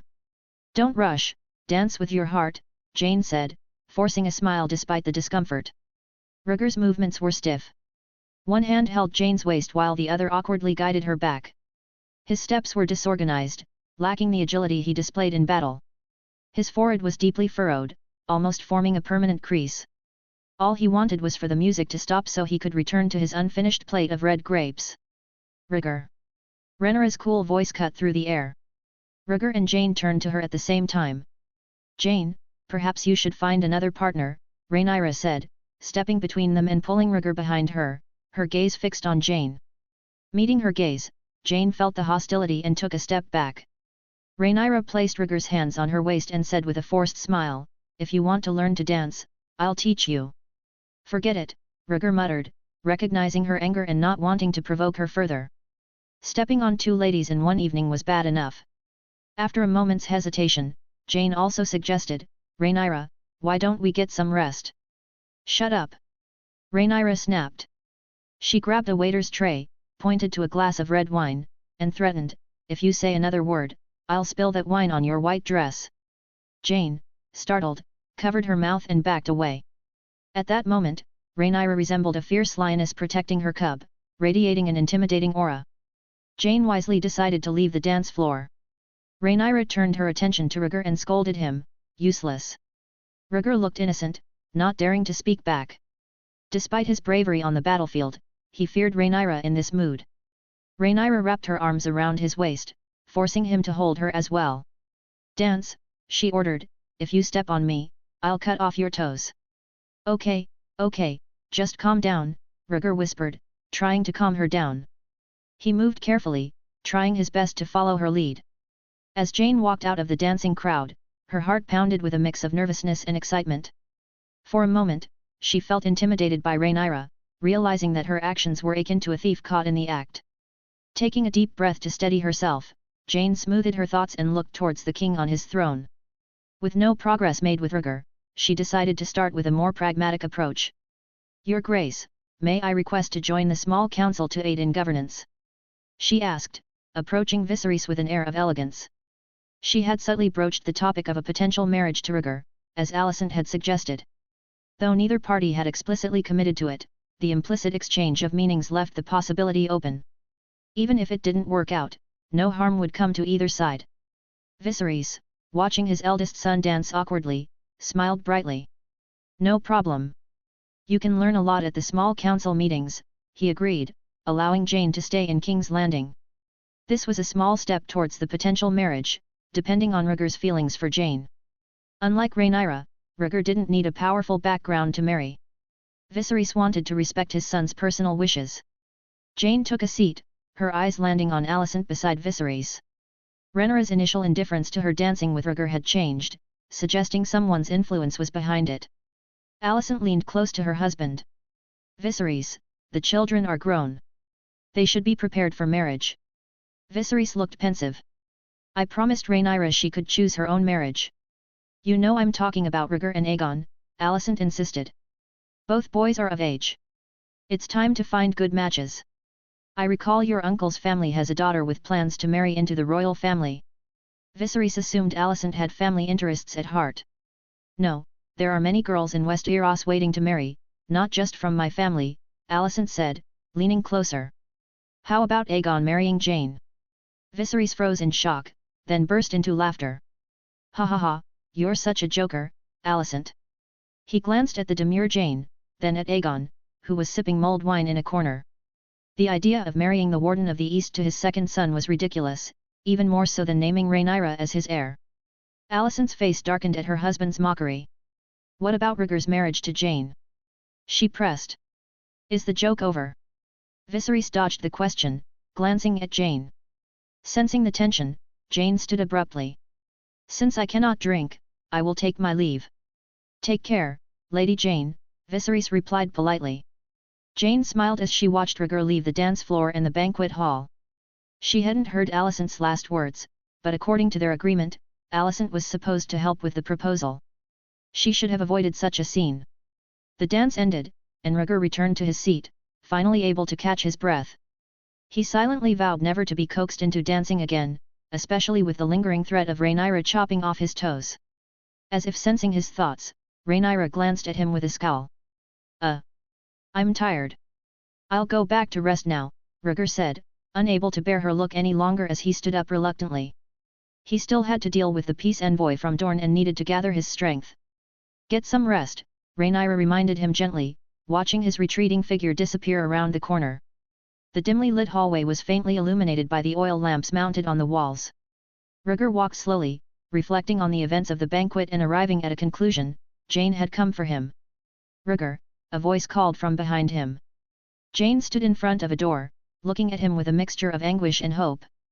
Rhaegar's eyes held a questioning look as he met her gaze. "There's a rat in the room, a big one," she said weakly, pointing at the door. A trace of fear flickered across her face. "The guards are all in the hall. Can you check for me?" Rhaegar's eyes flickered with skepticism as he analyzed her request. After spending a month with Rhaenyra, he had learned a few things. For example, Rhaenyra had once mentioned that men would sometimes lure beautiful women into their rooms by claiming that there was a fire-breathing dragon inside. Rhaenyra had successfully bedded several men that way. After a moment of silence, watching the disappointment in Jane's eyes, Rhaegar sighed. You win, I go in. After all, Jane was a guest-in of his grandfather's bloodline. To ignore her would be rude. The Red Keep did indeed have a rat problem. The pest were so rampant that they sometimes slept in people's arms. Rhaegar himself had been scratched by a rat as a boy. Thank you, Jane said, quickly stepping aside to let him enter. Rhaegar glanced around the dimly lit room with only the fireplace flickering. He stepped inside and lit the tallow candles that hung on the walls. Where's the rat? He asked, scanning the room. Jane didn't answer. Instead, the door slammed behind him. Rhaegar's ears twitched, and he immediately turned around. A soft body pressed against him, arms wrapping tightly around his waist. Just as he was about to speak, warm lips met his, and a tongue pried open his mouth. Rhaegar's mind buzzed, and his eyes widened in shock. In his line of sight were Jane's flushed cheeks. She radiated not only her usual noble elegance but also a newfound charm and allure. Hot blood surged through him, and he didn't break away immediately. The passionate kiss lasted for a while before they slowly separated, their chests pressed together as they felt each other's heavy breathing. Jane blushed, her hands trembling as she unbuttoned Rhaegar's coat. Stay here tonight, okay? She whispered. Rhaegar grasped her hands, wrestling with his inner turmoil. He forced himself to remain rational. You shouldn't waste your time on me, he said, trying to distance himself. Rhaegar, you're a thief, Jane pressed forward, her hands moving behind her back.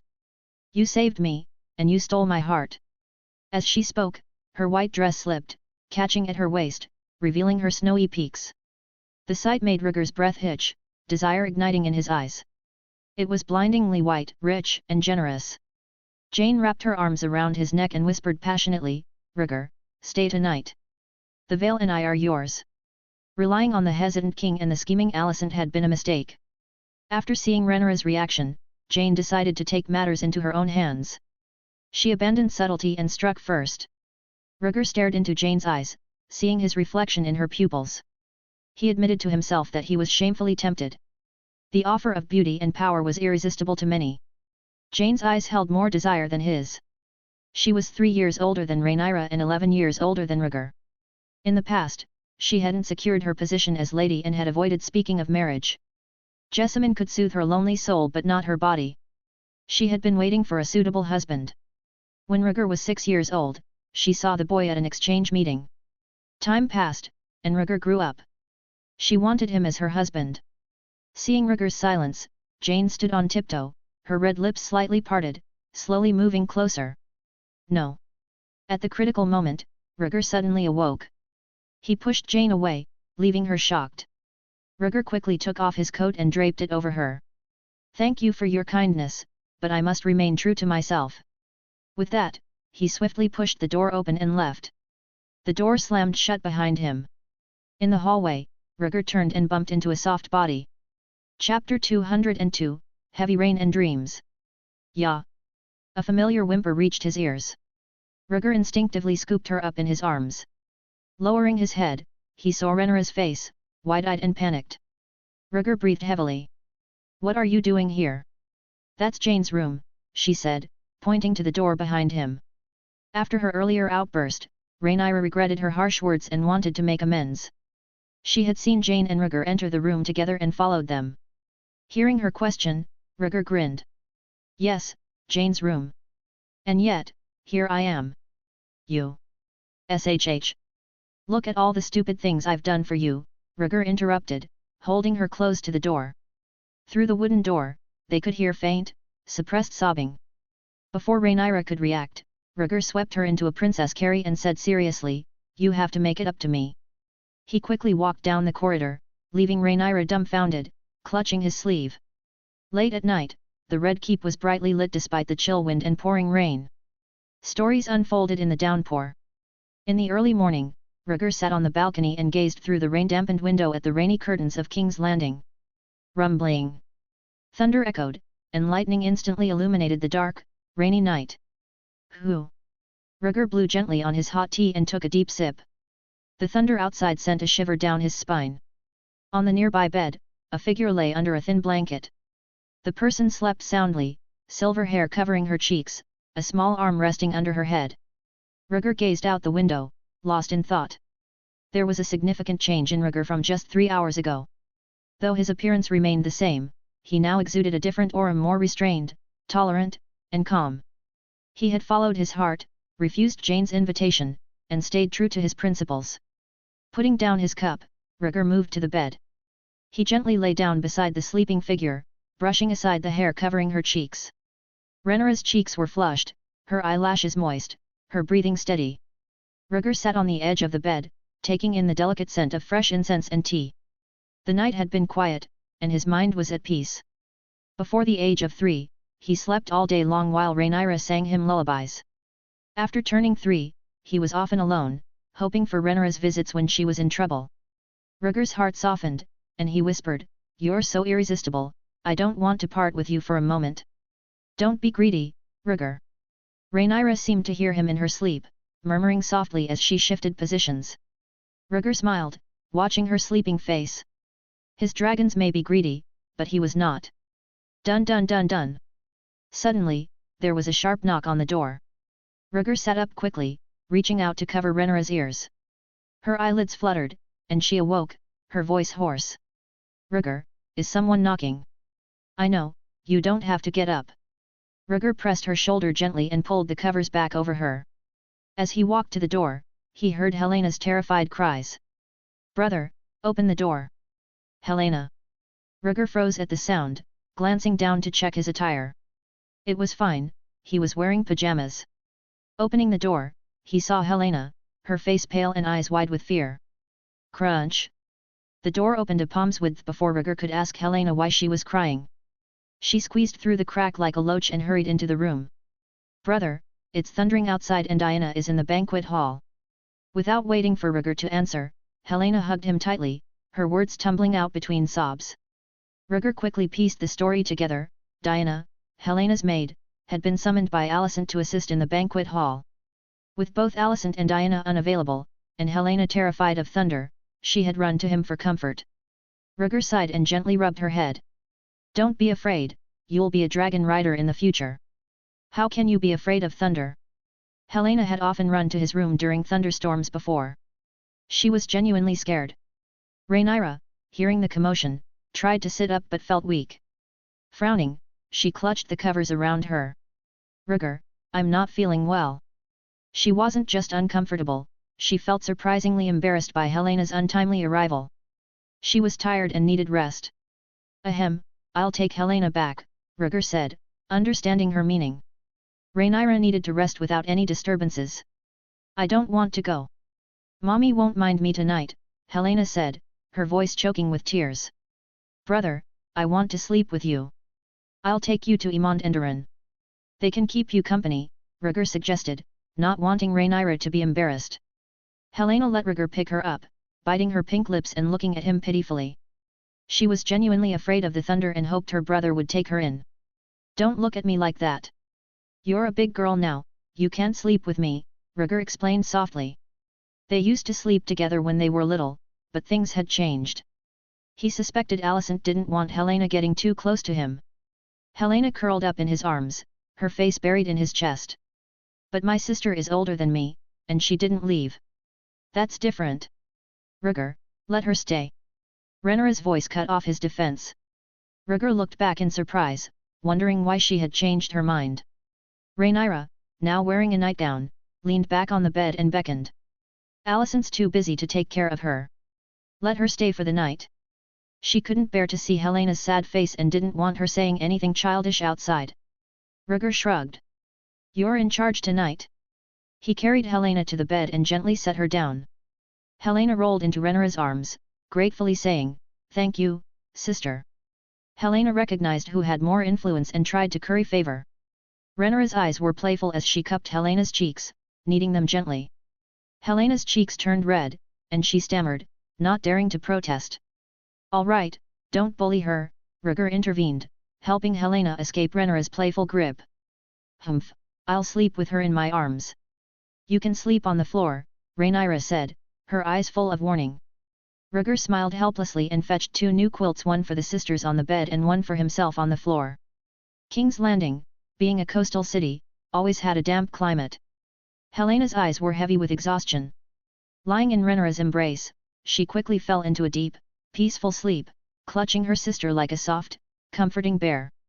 At the same time, on the Stepstones, the wind howled, though there was no heavy rain. Dozens of warships drifted on the sea, their sails bearing the sigils of 3 red dragons, seahorses, and forked mermaids. In the cabin of one of the ships flying the 3 red dragons banner, several figures huddled around a sand table, plotting their next move. Tyland, Cole, Viamond, and the heir to the Manderley House of White Harbour, Medric Manderley, were among them. Tyland pointed to a specific spot on the sand table, his voice charged with excitement. According to our scouts, the pirates of the Triarchy are hiding on this deserted island. We can sneak over under the cover of darkness and catch them by surprise. Medric Manderley, rugged and loud, chimed in, "That's right. Let's strike the Triarchy and forget about defense." Medric, watch your language. Viamond warned, lifting his head. Medric's enthusiasm did not offend Tyland, who interjected, "Don't be nervous, Viamond. Medric means no harm. Lord Corlys has been overly cautious, and his delay is costing us. We need to take decisive action to repel the Triarchy." Viamond snorted, folding his hands behind his back.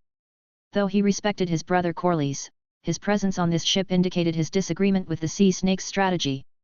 House Velaryon had sacrificed too much in this war, losing ships, sailors, and soldiers in great numbers. Viamond was here to secure the future of his house and win the war, not to let time slip away. Seeing Viamond's internal conflict, Tyland straightened up and said confidently, "Sir Viamond, we have the King's support, White Harbour's fleet, and a portion of Velaryon's ships. A night attack on the Triarchy's garrison will surely succeed." Cole remained silent, his eyes glittering with determination as he clutched the hilt of his sword. Tyland's words had moved him. He longed for the glory of war and the honour of returning to King's Landing victorious. "My scouts confirm that the forces of the Triarchy are gathered here." "This plan is feasible," Viamond said solemnly. "With 43 ships, 5,000 soldiers, and plenty of arrows and oil, we stand a good chance." Having accompanied his brother on numerous voyages and participated in the last battle of the Stepstones, Viamond was well versed in battlefield command and naval combat. He believed his tactical skills rivaled his brother's. Tyland took a deep breath, his expression firm. "Then it's settled. Tonight we will attack the Triarchy's camp under cover of darkness. A swift end to this war is our best course of action." With Tyland's strategic advice and Viamond's naval expertise, backed by their formidable fleet, victory seemed within reach. "Haha, I can't wait to see my father's face when we crush the Triarchy's pirates," Medric Manderley laughed, slapping his round belly. Bloodstone Island. A messenger, frantic and out of breath, demanded to see the Sea Snake, who was roused from his slumber and quickly summoned the man. Terrified, the messenger relayed the urgent news: Tyland and the others had left the island by boat and were nowhere to be found. Fools! How dare they disobey orders and venture out on their own? The Sea Snake bellowed, his face darkening with anger. He had access to the same intelligence as Tyland and Viamond. The prospect of ambushing the Triarchy's pirate stronghold was undeniably tempting, but the rewards were fraught with peril. Enraged, the Sea Snake's expression grew even grimmer. He shouted, "Prepare the army immediately. War is upon us." Chapter 203, Shocking Bad News. The next day, morning sunlight streamed into the bedroom, casting a soft glow. Rhaenyra sat on the balcony, wrapped in a loose nightgown. She held a steaming cup of tea, gazing serenely at the scene outside. The weather in King's Landing was exceptionally clear after the heavy rain, the garden alive with swaying fish beams and chirping birds. Turning back, she saw Rhaegar sleeping soundly on the carpet, a small white ball nestled on his chest. A tender smile graced her lips as she sipped her tea, unaware of the troubled expression creasing his brow. Rhaegar was trapped in a vivid dream. Dark clouds swirled and a fierce wind drove sheets of rain. The sky was darkened, plunging the world into chaos. A sharp dragon roar pierced the air as a young, green-scaled dragon emerged from the storm, wings flapping wildly. On the dragon's back was a small saddle occupied by a young boy, perhaps 7 or 8 years old. Rhaegar's vision zoomed in, drawn by an inexplicable urgency. The boy had short, silver blonde hair, pale purple eyes, and a face that was both handsome and childlike. Recognition struck Rhaegar. The boy looked almost exactly like he had at that age. The resemblance was uncanny, a near mirror image of his childhood self. Compelled to understand, Rhaegar's attention fixed on the boy. In the midst of the storm, the boy bravely faced the elements. His short hair whipped about, his clothes soaked, the rain stinging his face. He struggled to keep his eyes open against the deluge. "Run!" the boy cried, wiping the rain from his face. He seemed to call the young dragon by name, but the sound was lost to Rhaegar. The young dragon roared in panic, battling the torrential rain as it flew. Rumble! After a flash of lightning and a roar of thunder, a huge shadow loomed over the boy and his dragon. The shadow, many times larger than the young dragon, completely enveloped them.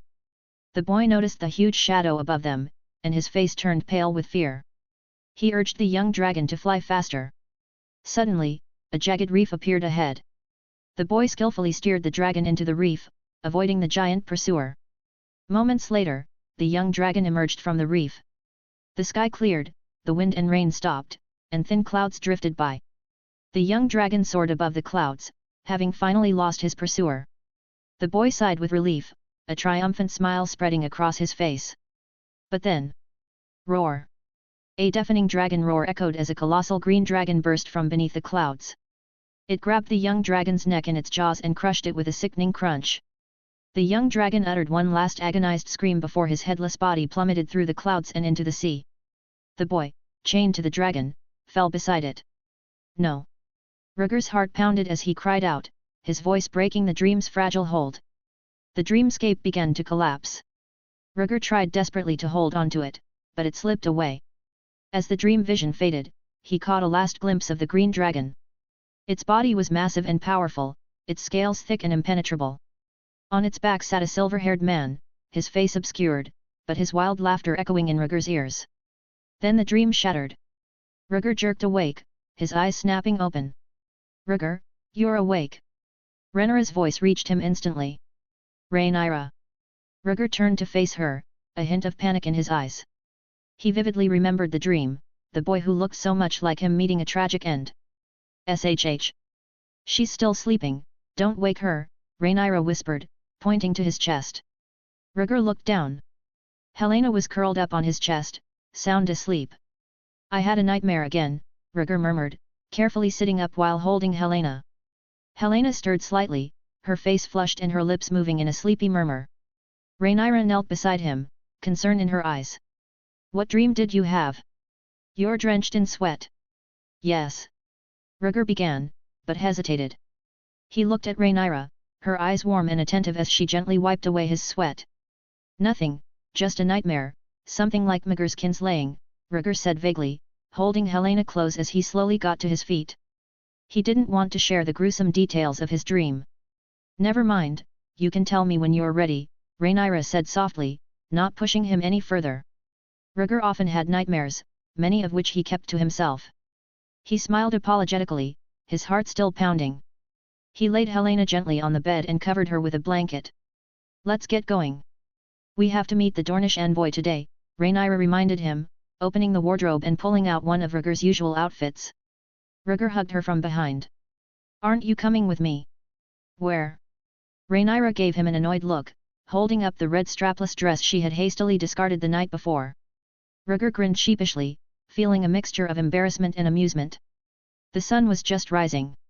Rhaegar had barely finished dressing when a frantic knock came at the door. "Prince, something big has happened."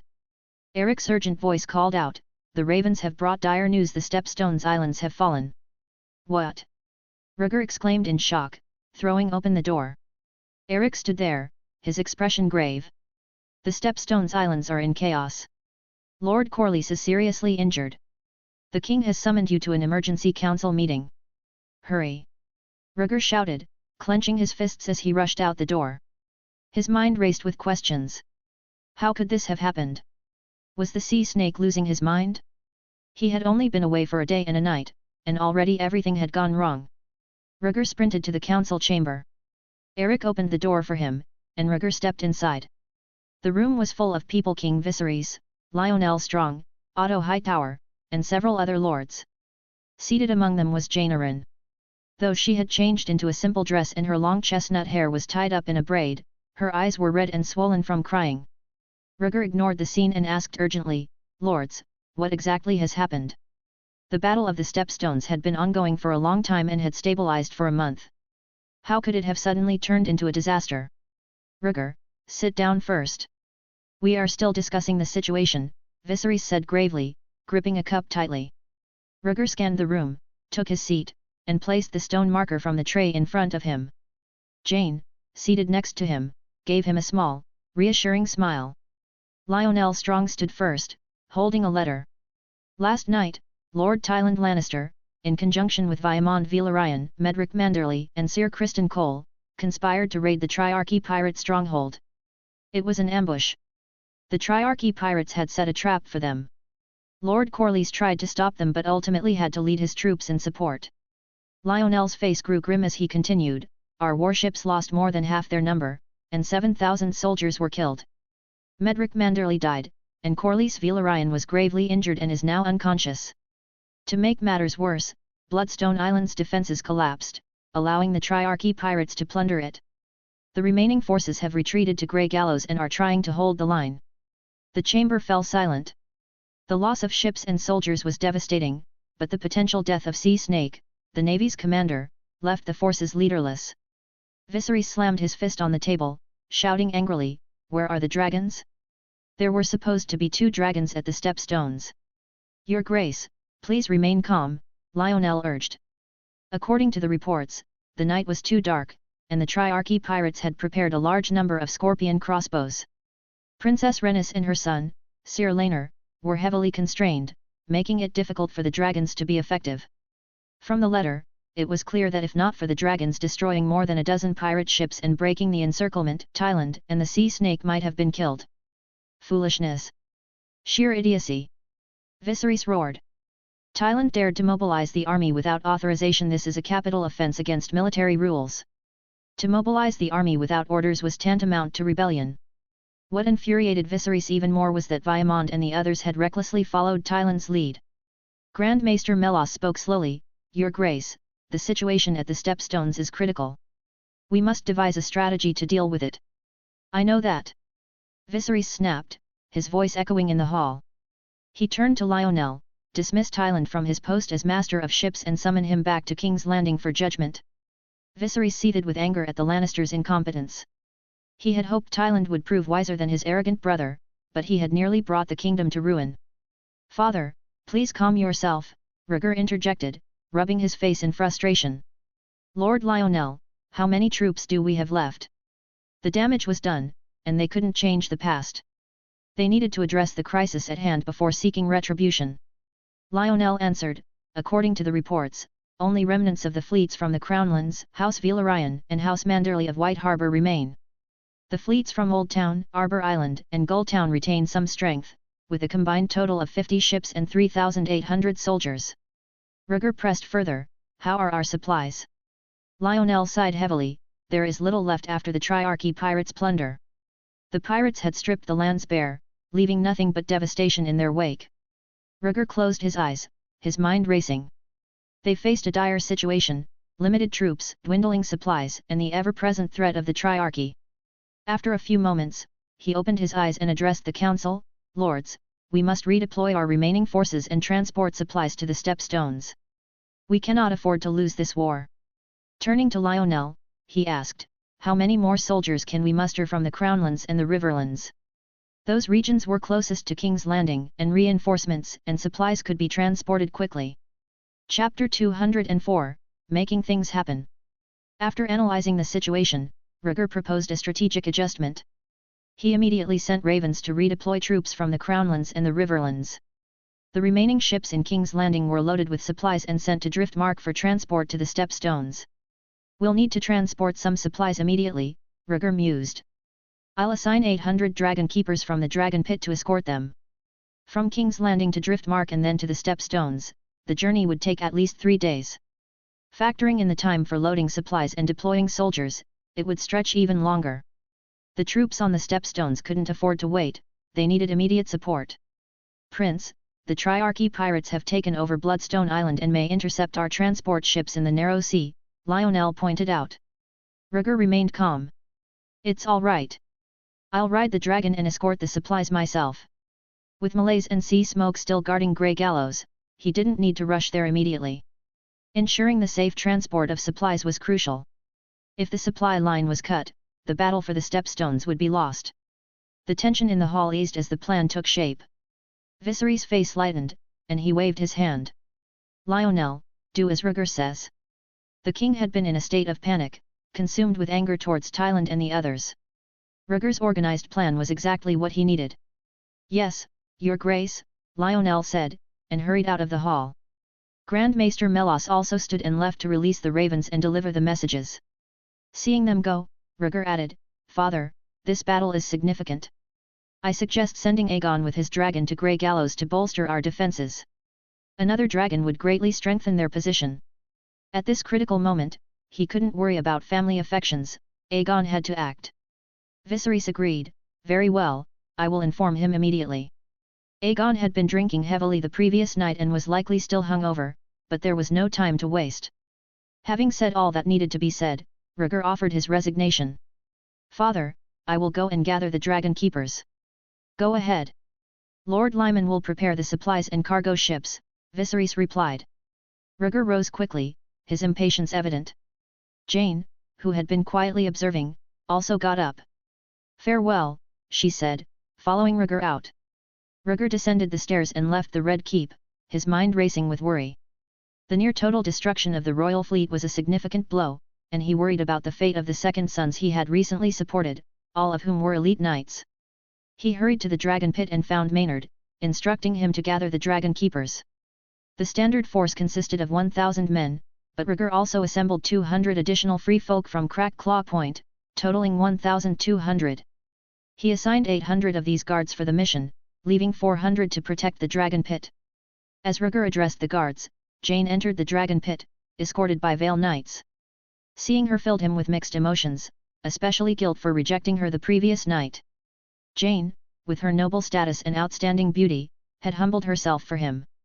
He feared the rejection would breed resentment. Rhaegar, are you okay? Jane's voice was filled with concern as she approached him. Rhaegar's eyes showed surprise and suspicion at her behavior. What are you afraid of? I'm still me, I haven't changed physically or mentally, she reassured him with a smile. Even though you left me last night, I still want to be your wife and love you. Jane, you should go back and rest, Rhaegar said, pulling away gently, trying to convince her. Jane stepped forward and gripped his hand, her knuckles white with tension. I was in a hurry last night, I don't blame you. Rhaegar looked at her clenched hand, noting the tension. It's good you can forgive me. One must always follow one's heart. No. I will not forgive you, I will remember this for the rest of my life, Jane declared, closing the gap between them. I love you, and I don't mind that you make your own choices, but it embarrasses me. Do you want me to apologize? Rhaegar asked, stepping back. Don't apologize, you didn't do anything wrong, Jane said, surprisingly open-minded. And I don't feel sorry either, at least I haven't betrayed Rhaenyra yet. Rhaegar blinked, recognizing Jane's unusual psychological state. Rhaegar, your strategic thinking at the meeting was impressive, she continued with a smile. I asked the Grand Maester to send a message to Runestone. The Royce House has a small harbour that can support additional troops. Runestone has suffered significant losses. Can they still provide troops? Rhaegar asked, concerned. Don't worry, Jane said confidently. Most of the wealth collected from the Shed and Arryn branches will compensate Runestone, enough to cover their losses. Thank you, Rhaegar said, genuinely grateful. You and I don't need to say thank you. You know what I'm asking for, Jane replied, her eyes filled with ambiguous intent. Suddenly, she changed the subject, looking around the dragon pit. Where are the dragons? I heard there are still young dragons. Can we see them? Caught off guard, Rhaegar summoned a dragon keeper and spoke in High Valyrian, bring Stormcloud, and watch over the men and dragons. Turning to Jane, he said, I have other matters to attend to. There is a young dragon for you to see. He then mobilized the 800 dragon keepers and left the dragon pit. Jane watched Rhaegar lead the dragon keepers away, a slight smile playing on her lips. Noon. 3 large cargo ships anchored at the river gate port, and sailors and dragon keepers boarded them one by one. As the last of the crew climbed aboard, the ships set sail. A gust of wind filled the sails as the Cannibal, a formidable dragon, flapped its wings and soared toward Blackwater Bay. Before the Cannibal's departure, Aegon had been dragged out of bed by Viserys and forced to ride Sunfire to the Stepstones. 2 days later, on the narrow sea, 3 ships sailed slowly, mere specks in the vast expanse of the sea. They were passing close to the Cape Wrath in the Stormlands when a sudden change occurred. 5 medium-sized warships approached, their sails emblazoned with 3-headed monsters. They were manned by well-armed mercenaries from the Triarchy. Full speed ahead, hijack the cargo ships. The leader of the mercenaries commanded in Rough Valley Ryan. The warships closed in on the cargo ships, which couldn't turn in time to escape. The lighter, faster mercenary ships quickly caught up. Just as the warships lowered their ramming horns to engage, a dragon roar echoed across the sky. Roar! Ghostly green dragon fire descended, engulfing one of the warships in flames. Heart-wrenching screams filled the air as the ship and its crew were incinerated. Panic spread among the remaining mercenaries as the Cannibal swooped down and unleashed dragon fire on another warship. Scorpion crossbows! Ready the scorpion crossbows! The mercenary captain shouted. But Cannibal gave them no chance. It unleashed another torrent of dragon fire, reducing the ship to a blazing wreck. The last 2 ships, also set ablaze, scattered their surviving crew into the sea. Desperation drove the mercenaries to abandon ship, knowing they couldn't match the dragon's might. Enough, Cannibal! Rhaegar commanded from the dragon's back, halting the assault. The Cannibal descended, allowing Rhaegar to address the mercenaries on the final ship. Roll back to your lairs and tell your masters that once the kingdom's supplies are secure, our army will fight you in half a month, Rhaegar declared. The terrified mercenaries stared at the dark dragon, paralyzed with fear. Roar! The Cannibal's roar, accompanied by a stench of sulfur, swept over the ship. Do you hear me clearly? Rhaegar yelled. Yes, we'll inform our masters truthfully, the ship's commander replied, trembling. Then get lost. Rhaegar's voice was icy, and the Cannibal's eyes bore into the warship. The mercenaries hastily turned their ship and fled. As the warship disappeared over the horizon, Rhaegar surveyed the 3 cargo ships. The lead ship was packed with dragon keepers. Tormund, a skin changer, lay motionless in the lap of a 4-meter-tall giant. Rhaegar had brought his most crucial skin changer to monitor enemy movements. The half-giant Porus, clad in armor, was a formidable presence, a killing machine on the battlefield. Too often, though, he had been used for his father's amusement. Tormund twitched, his pupils returning to normal. Prince, why let that ship of mercenaries go? He asked weakly. Porus echoed the question in his booming voice. Patience, Rhaegar replied. The battlefield is ever-changing. The next afternoon, 3 cargo ships arrived at Grey Gallows Island. The soldiers on the island had been starving for 3 days and were desperate for food.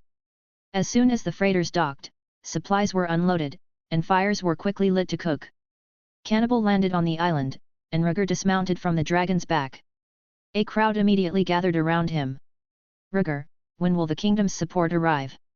Rhaenys asked, her voice tinged with exhaustion and anxiety. The Triarchy has been watching from the coast. The soldiers had endured 3 days of hunger following a disastrous defeat and subsequent stranding on Grey Gallows Island. It was a testament to their discipline and the presence of 3 dragons that they hadn't mutinied. And, I have a bold plan, Rhaegar said, his eyes gleaming with determination. Chapter 205, Dorne's Wedding Proposal. Rhaenys was stunned, her face showing disappointment. She sighed, let's discuss this in the tent. She didn't believe any plan could reverse their dire situation. She assumed the kingdom's support would be delayed further. Rhaegar understood her doubts and chose not to explain in front of the crowd. As they walked, Rhaenys recounted the details of their defeat. Tyland and his men were surrounded by the pirates of the Triarchy and suffered heavy casualties. The Sea Snake brought reinforcements but was overwhelmed. The enemy had prepared hundreds of scorpion crossbows on their ships and along the shore, severely limiting melees and sea smoke. During the battle, the Sea Snake was gravely injured and remains unconscious in a feverish state within his tent. When they entered the makeshift tent, all the realm's commanders were present. Vaemond, with his arm in a sling, and Cole, now in ordinary armor, were among them. Rhaenyra and Aegon were absent, patrolling on dragons to prevent a surprise attack by the Triarchy. As Rhaegar walked into the tent, everyone stood and stared at him. With the sea snake seriously injured and Thailand in custody, the army needed a strong leader. Prince! Prince! The commanders murmured, saluting him. The matter is urgent, there's no need for formalities, Rhaegar said, his eyes sweeping over the gathered men. Cole quickly approached and fell to his knees. Under Rhaegar's cold gaze, he spoke with despair, Prince, I have sinned without pardon. I am no longer worthy of wearing the white cloak. It's good that you understand, Rhaegar replied icily. My father trusted you to command the king's army. You, a soldier by birth and former commander of the king's guard, knew the law and yet caused the deaths of thousands. After I return to King's Landing, I will voluntarily confess and atone for my sins, Cole said, his voice hard yet defeated, his head bowed. He had not only committed a grave crime but also tarnished the honor of the White Cloak, losing the dignity of a king's guard. Take care of yourself, Rhaegar said, stepping around him and walking towards the table. Rhaenys followed, her gaze cold and disdainful towards Cole.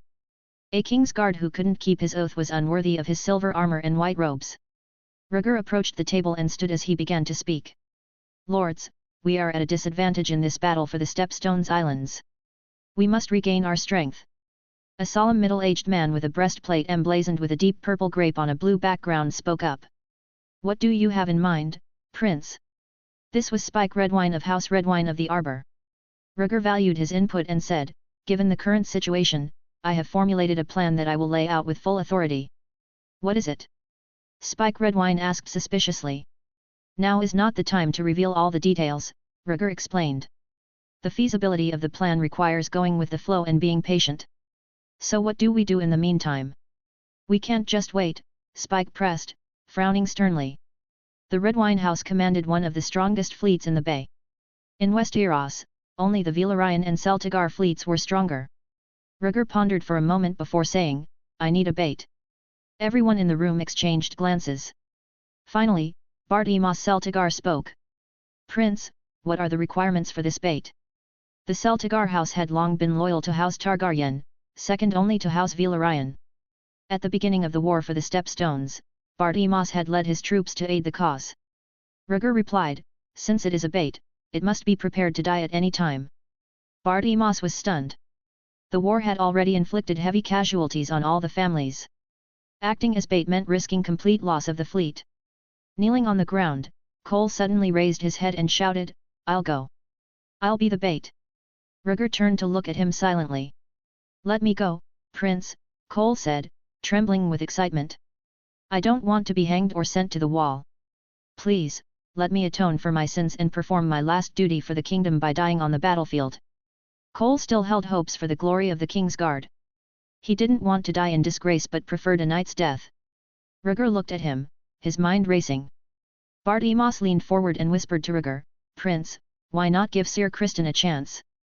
Having someone willing to die as bait is better than choosing from among us. Upon hearing this, Rhaegar glanced at Bartimos and then said with a sneer, Good. Cole, you will take on this task. The discussion reached a conclusion. Rhaegar fell silent, listening to the analysis of the battle situation from those present. The tumultuous battle of the Stepstones gripped everyone's hearts. The Red Keep, King's Landing. Inside the throne room, the advisors of the small council were all present. Viserys wore a golden crown and sat atop the Iron Throne. Sir Cedal Dane of Starfall, messenger of Prince Martell of Dorne, announced a member of the King's Guard as the large doors swung open. A tall young man in yellow robes with dark hair and sun-kissed skin walked into the hall. He was the envoy from Dorne. Originally, Rhaegar was supposed to host this meeting, but now Viserys attended in person. Lionel Strong, standing beside the king, announced in a booming voice, You stand before King Viserys I of House Targaryen, King of the Andals, the Rhoynar and the First Men, ruler of the Seven Kingdoms, and protector of the realm. This formal introduction, laden with titles, seemed to catch Cedal Dane off guard. He stepped forward, bowing slightly. Prince Corin Martell sends his greetings and wishes for peace, Your Grace. Rude. You should kneel and bow before the king. Lionel's face darkened, his voice sharp with rebuke. Cedal's eyes narrowed slightly as he stood his ground. Dornishmen do not kneel. How dare you? Lionel roared, ready to escalate the confrontation. Viserys raised a hand to calm him. Enough, Lionel, he said, his voice measured. "Why have you come, messenger of Dorne?" Lionel, clearly displeased, fell silent. He had hoped to make an example of the Dornish envoy, harboring a deep-seated dislike for Dorne due to the history of conflict between their houses. Cedal composed himself, his face regaining its solemnity. "Prince Corran is weary of war and seeks to negotiate peace." Viserys' expression turned skeptical. "Oh, is that so?" After supporting the Triarchy's invasion of the Stepstones multiple times, Corran suddenly understands the value of peace. In the last battle of the Stepstones, Corran had led his forces against the alliance of Daemon and Corlys. Although he did not personally appear in the latest conflict, Dornish soldiers were present on the battlefield. Now, in the midst of another conflict, Corran was asking for peace. It's obvious he doesn't give a damn about the authority of the Targaryens and has bad intentions. Cedal said, "Your Grace, war only brings harm to both sides. Prince Corran is a man of honor, and I would not have risked my life to come here otherwise." The relationship between the Targaryens and the Dornish was tense. Dornishmen entering the realm faced rejection and hostility from the local populace. If word of the Dornish emissaries' presence spread, many bannermen would call for their execution.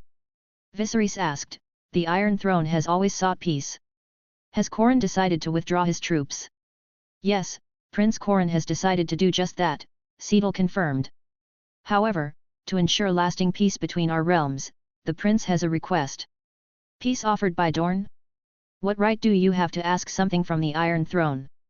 Lionel interjected sharply, his skepticism evident. He understood the potential dangers of Dorne's peace offer. If Viserys agreed, the Dornish could make unreasonable demands. Viserys, growing impatient, interrupted, "What does Corran want?" Cedal glanced triumphantly at Lionel before replying, "Prince Corran's consort has been dead for many years. He would like to request a Targaryen princess for marriage, to solidify peace between our two sides." "Don't even think about it!" a harsh voice immediately objected. Viserys turned to see Rhaenyra's icy expression. Among those present in the hall were not only royal advisors but also Rhaenyra, Alicent, and Rhaenyra. The Princess of Dragonstone, the Queen, and the Lady of the Eyrie were fully qualified to attend the session with the Dornish emissary. Alicent's face also darkened, and she nervously fidgeted with her fingers. Cedal, unfazed by the rebuke, surveyed Rhaenyra and asked, "Is this silver-haired lady the princess?" "That's right," Rhaenyra replied haughtily, dressed in black finery. "I am the first princess of Viserys I, the Princess of Dragonstone, and on behalf of the kingdom, I refuse Dorne's request for a marriage." Cedal frowned slightly and turned back to Viserys. "Your Grace, can your daughter make such a decision on behalf of the king?" Viserys ignored him and met Rhaenyra's complex gaze.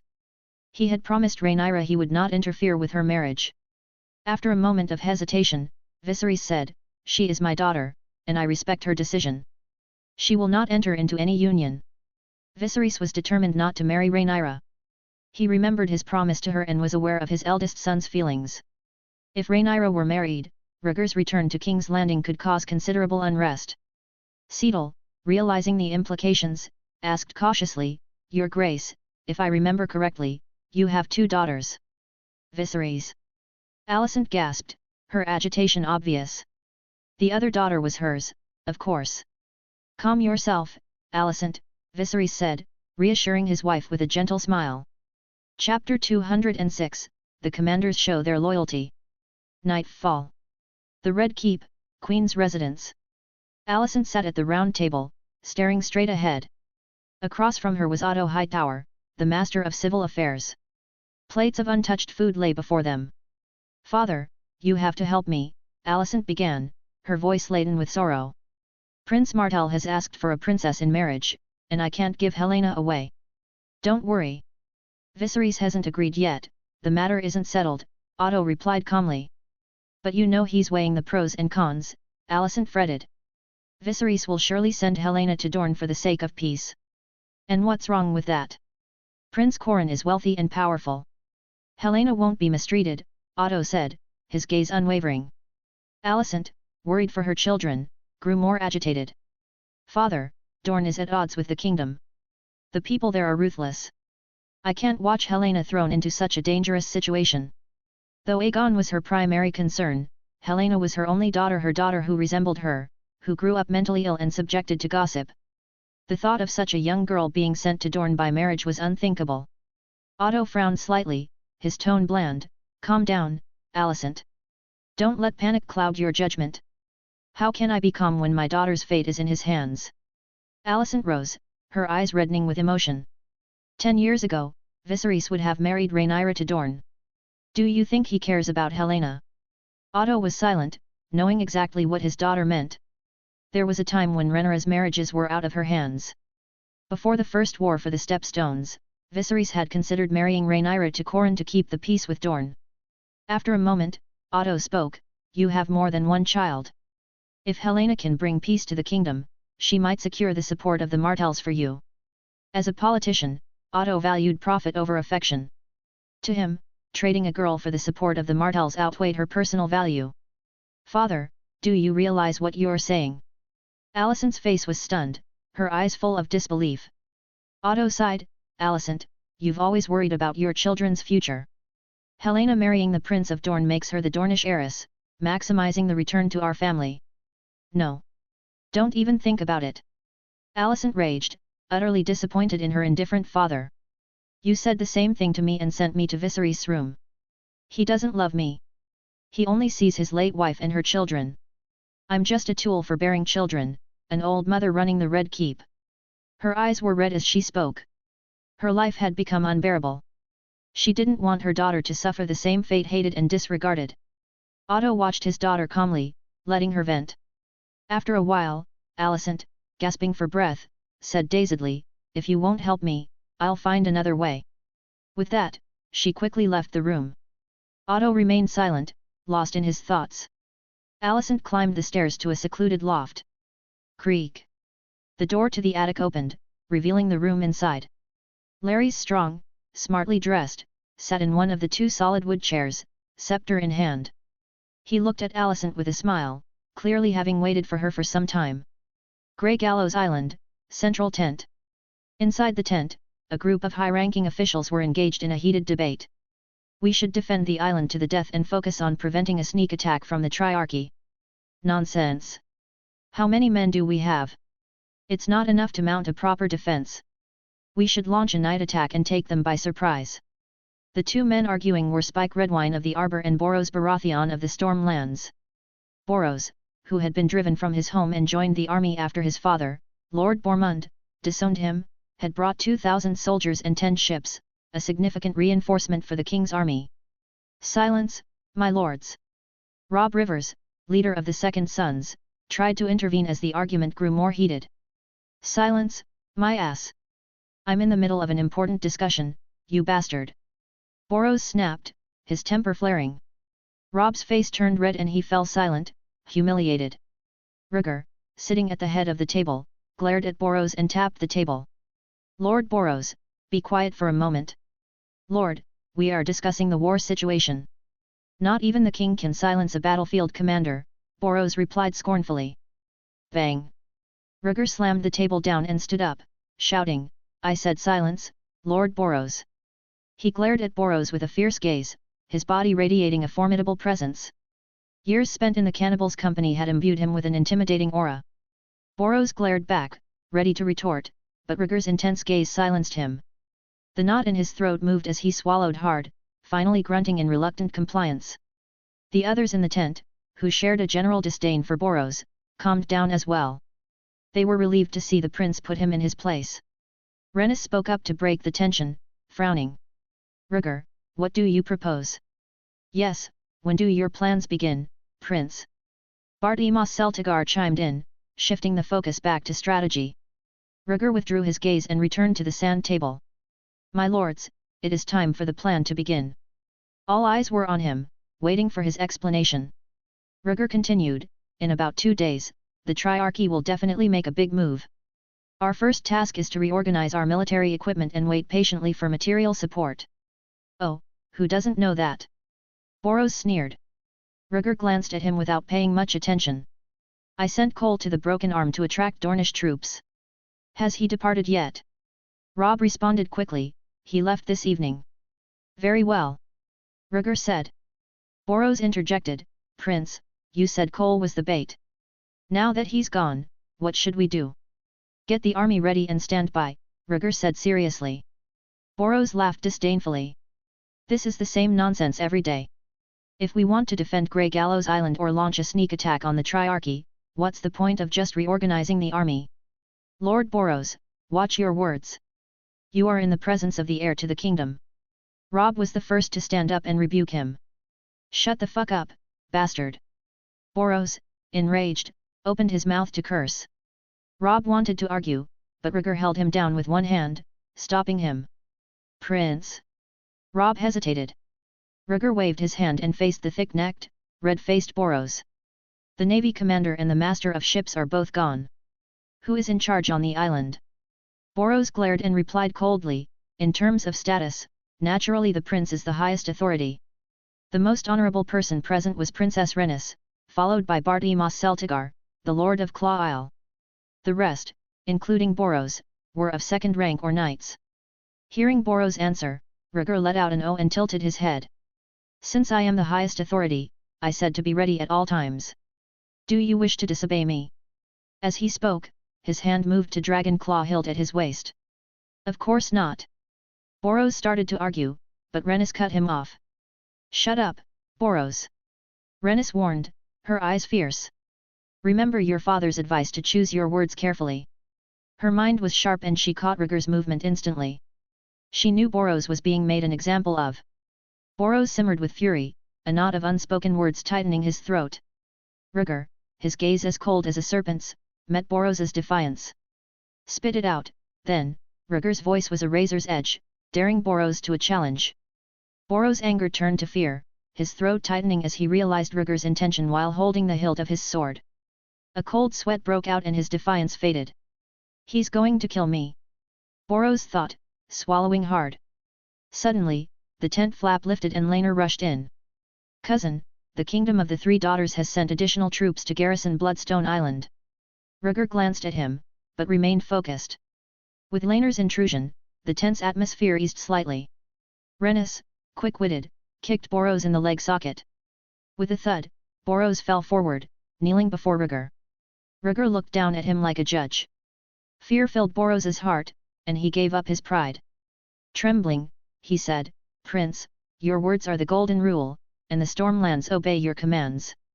Bartimos quickly echoed, as the prince commands. The scene was shocking, and everyone felt as if they were in an ice cellar. With one person starting the pledge, others followed. At the prince's command, Spike Redwine and several commanders knelt on one knee, offering their loyalty. Regardless of Rhaegar's reasoning, his tough stance and determination were enough to earn their loyalty. As he looked at his kneeling bannermen, Rhaegar's icy expression melted into a laugh. Lord Boros was only joking. Why are you all kneeling? He laughed as if it were just a jest. Boros shivered, forcing a smile onto his face. The others, though unsure, joined in the laughter.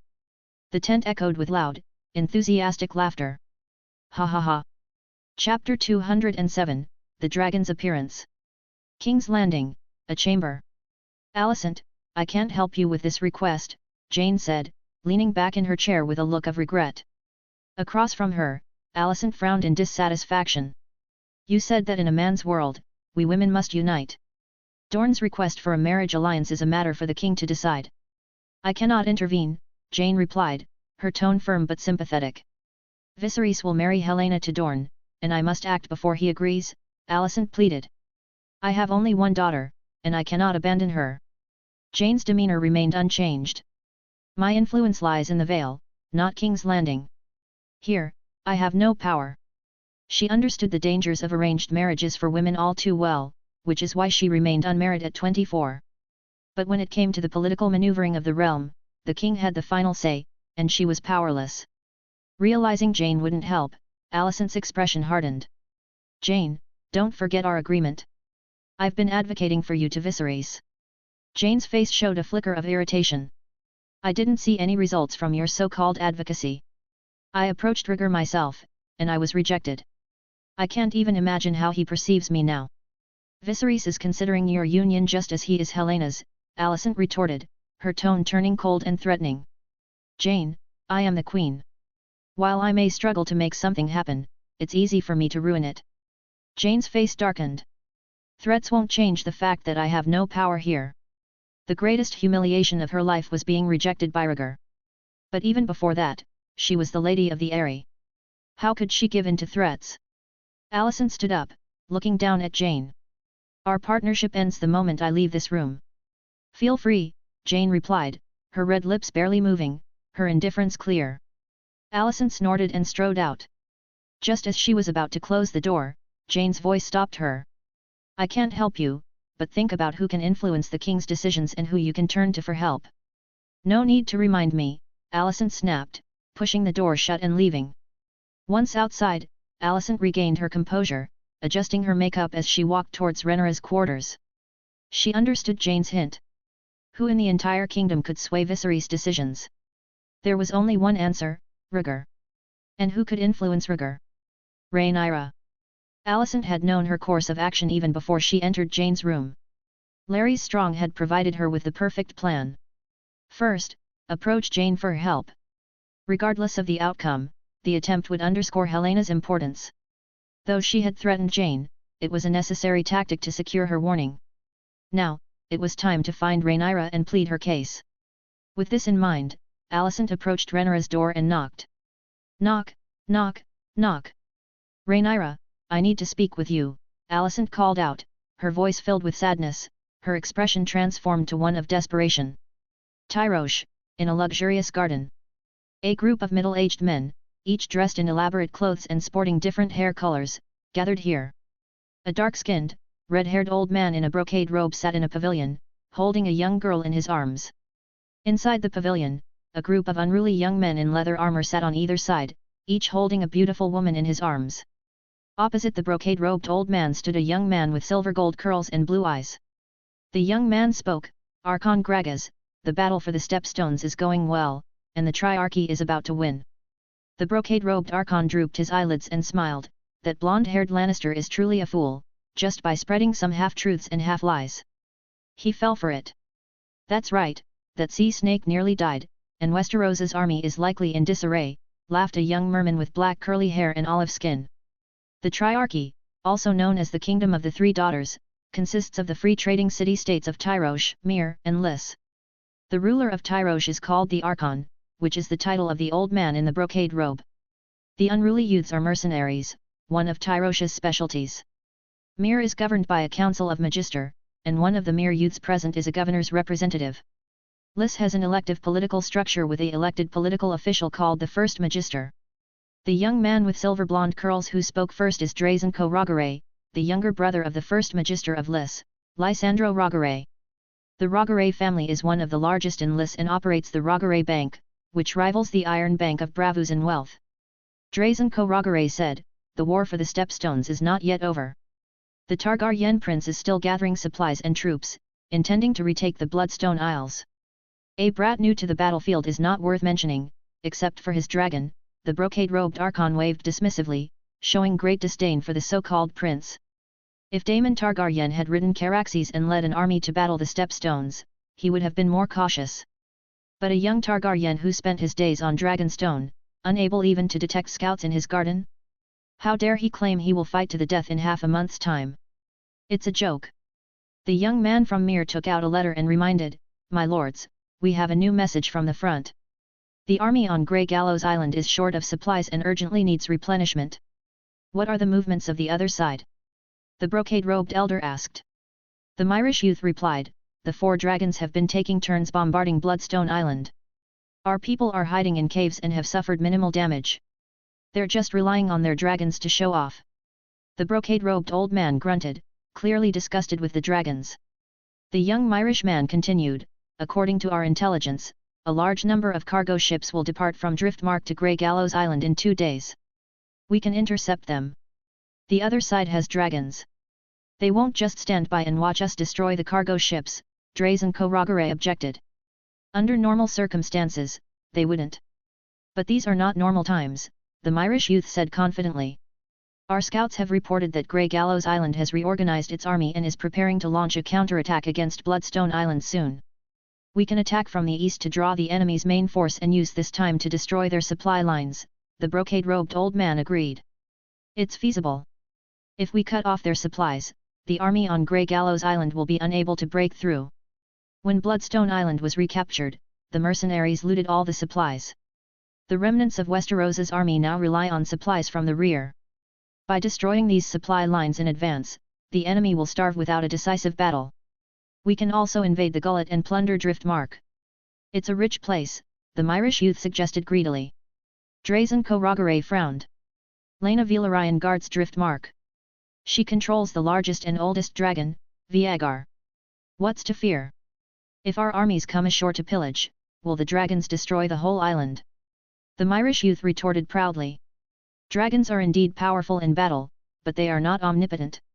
He didn't believe a dragon rider would destroy their own land so easily. After some discussion, the brocade-robed old man made a decision.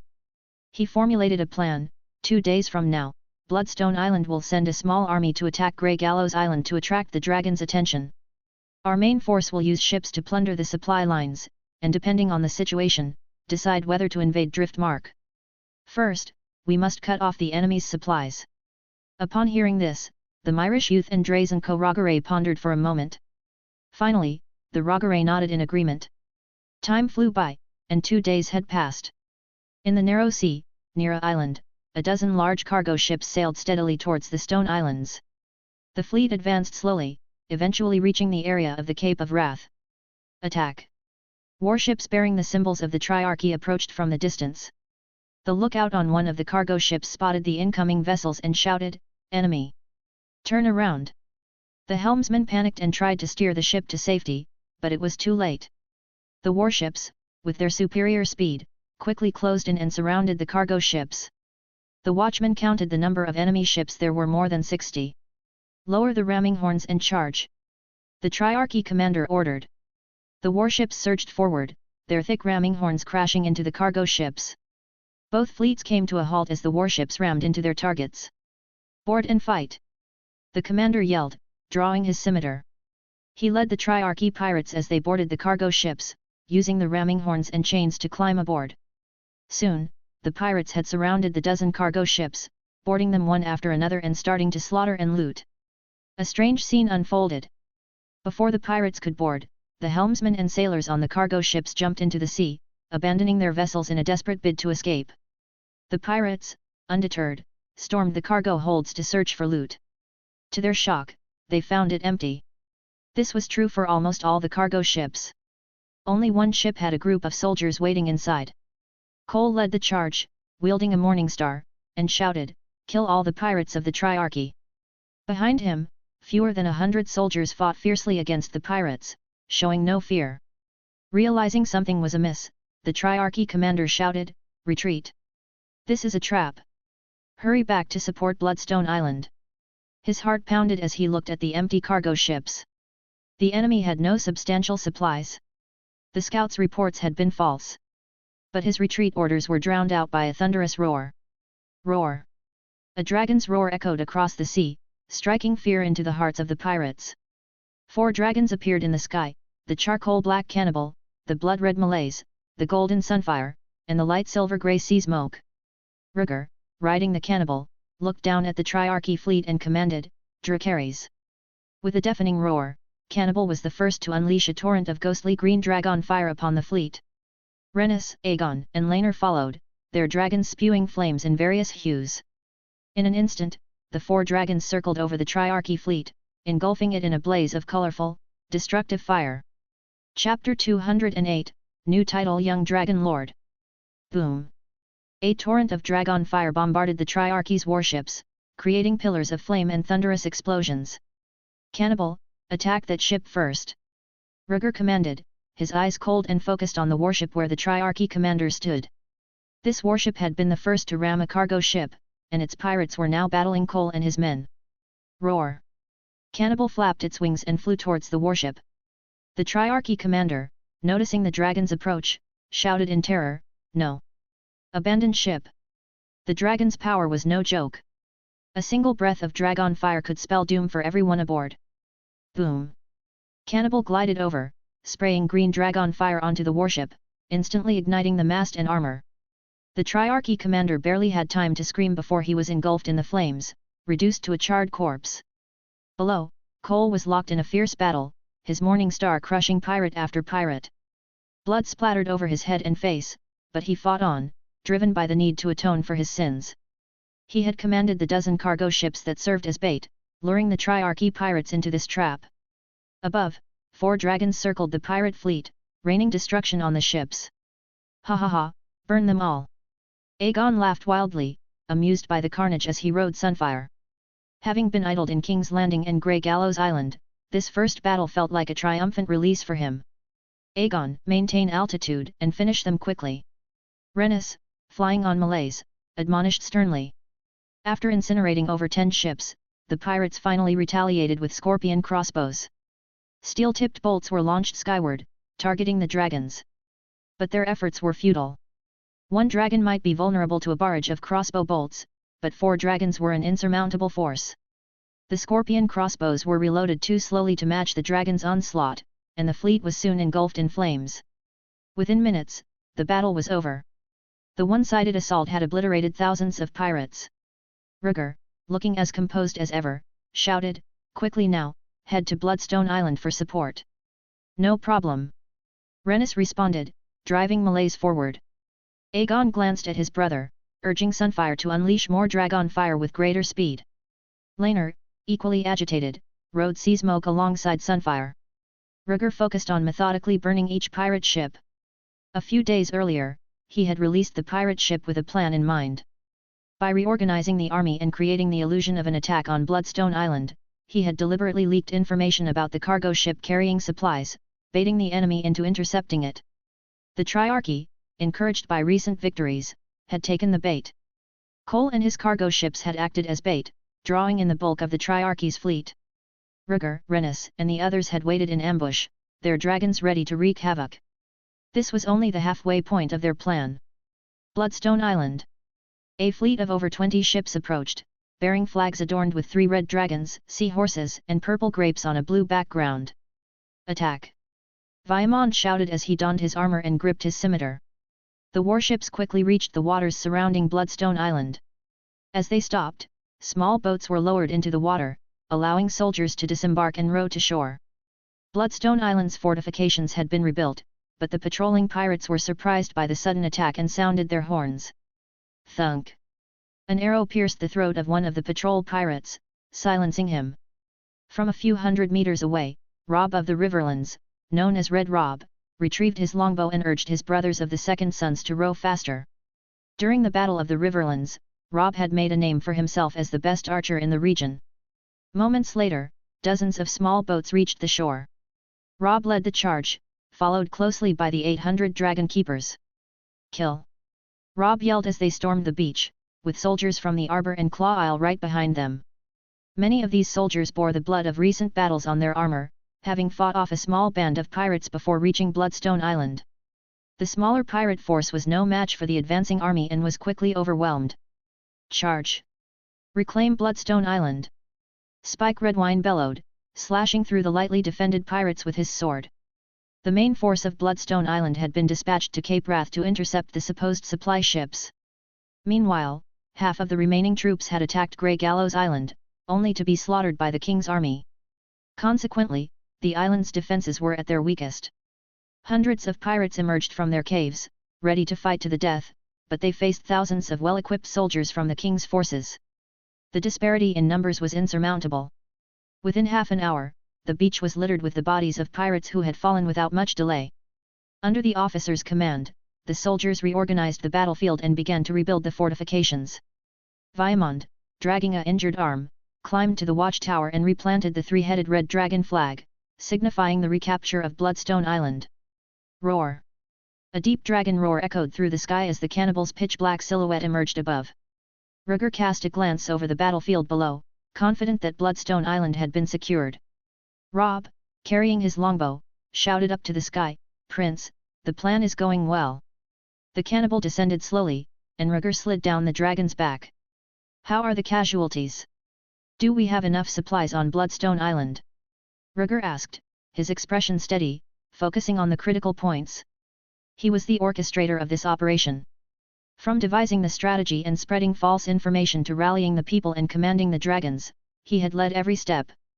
The main force of the Triarchy had been incinerated at Cape Wrath, leaving Bloodstone Island's defenses vulnerable. Vaemond and his forces had led a full-scale assault, reclaiming the island. The supplies they discovered were crucial for sustaining their army. Robb replied cheerfully, "The supplies are intact in the air raid shelters." The Triarchy pirates, who are mostly mercenaries, hadn't had time to sell off the plundered goods yet. Hearing this, Rhaegar's tense expression relaxed, and a smile crept onto his face. "Excellent. With Bloodstone Island secured, the Triarchy won't pose a significant threat anymore." In their previous attempt to seize Bloodstone Island, the Triarchy had faced devastating losses when Rhaegar's dragon burned dozens of their warships. Now, with their main force decimated at Cape Wrath, even the wealth of the three city-states couldn't withstand such consecutive heavy blows. Internal disputes over these losses would further weaken them. As they conversed, Vaemond and other commanders gathered around. Rhaegar scanned their faces, drew Dragon Claw, raised it high, and shouted, "Did you all enjoy the battle?" He had controlled the battle's outcome, shouldering the responsibility for potential failure and basking in the glory of success. His words resonated with the commanders, who looked at him with admiration and respect. Vaemond's dark face revealed a mix of emotions, his eyes especially intense. He slowly knelt, raising his scimitar above his head, and declared in a deep voice, "Prince, you are worthy of the title of King's heir. House Velaryon pays tribute to you." The commanders fell to their knees, raising their weapons above their heads, all eyes fixed on Rhaegar. His long silver-gold hair, striking purple eyes, handsome face, and cold demeanor combined with the resolute yet youthful features created a powerful image. A single thought surfaced in everyone's mind, "Perhaps, this is a true Dragon Lord." Suddenly, someone shouted, "Young Dragon Lord!" The cry stirred the crowd, and soon, the commanders joined in, their voices rising in unison. "Young Dragon Lord! Young Dragon Lord!" The chants reverberated across the beach, reaching the ears of the soldiers who were clearing the battlefield. The call of "Young Dragon Lord" spread like wildfire, passed from one soldier to another. In an instant, the words "Young Dragon Lord" echoed over Bloodstone Island, resonating for miles. Nightfall. At the top of a mountain on Bloodstone Island, Rhaegar sat on the edge of the cliff and gazed at the four dragons hovering over the island. "Prince, the report on armaments and supplies is as follows: enough for the entire army for a year," Robb said, holding a detailed list of the island's inventory. "Understood, Robb," Rhaegar replied, his mind clearly elsewhere. Robb nodded and stood silently. Rhaegar closed his eyes and lay down, feeling the salty sea breeze on his face. The slight furrow in his brow hinted at the thoughts weighing on his mind. "Young Dragon Lord," he murmured, shaking his head with a slight smile. He liked the title, it fit his status perfectly. But he didn't like the implications. The title Young Dragon Lord was royal, much like his father, Viserys, was called Young King. With his father still in his prime, Rhaegar felt it would be disrespectful to assume such a title now. In the wrong ears, it could be twisted into something malicious. "I hope father's heart is big enough to ignore petty whispers," Rhaegar sighed. He took comfort in the fact that his father had always shown him a special kind of love, a bond stronger than any title could strain. Suddenly he heard strong, dull footsteps approaching. "Prince, there is a letter from King's Landing, stamped with the seal of the Princess of Dragonstone," came Tormund's soft voice. Rhaegar opened his eyes and turned around. The half-giant Porus was standing at the edge of the cliff, carrying the pale Tormund on his shoulder. Rhaegar laughed, "Tormund, you have quite the knack for finding a ride." "Porus is not a mount, Porus is Tormund's friend," the half-giant Porus replied, his voice dull but firm. "Sorry, Porus," Rhaegar apologized, soothing the big man's feelings. Tormund tapped Porus on the shoulder, signaling him to let him down. He liked the big guy. It was good to keep him safe when he warged into the Falcon. Tormund handed Rhaegar an unopened letter. Rhaegar took it, noting the red clay seal, and tore it open. The seal bore Rhaenyra's mark, making it genuine. Could it be that something has happened in King's Landing again? Rhaegar wondered anxiously as he began to read. With the tumult of recent months, he had come to expect the worst from each letter. As he read the small script, his expression darkened. "Envoy of Dorne. Union." He read aloud softly, his voice dropping lower and lower as he squinted at the words. By the end, he had crushed the letter into a ball. Chapter 209, Alicent's Bitter Plea. When Rhaegar raised his head, his expression was dark and solemn. "Prince, has something happened in King's Landing?" Robb asked, his voice tinged with concern. Rhaegar's tone turned sarcastic. Dorne has meddled in the war for the Stepstones and now has the audacity to send a marriage proposal to my father. At the beginning of the war, the realm had sent envoys to Dorne to make peace with Corin Martell. The Dornish had evaded and even imprisoned the kingdom's envoys.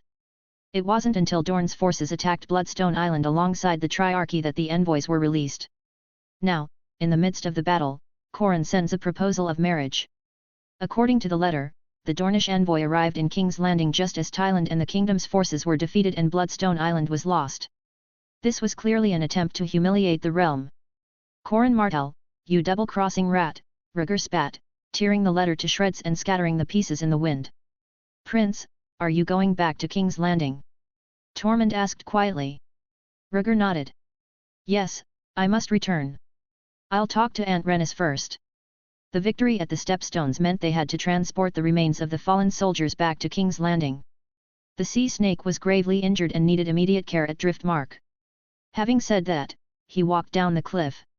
A few days earlier. The Red Keep, King's Landing. Alicent knocked on Rhaenyra's door. Come in, came Rhaenyra's voice from inside. Alicent entered, her face beaming with anticipation. Inside, Rhaenyra sat at her dressing table, gently combing her long, loose hair. Helena was at a nearby table, fiddling with a dragon sculpture. Mother! Helena said, surprised to see Alicent.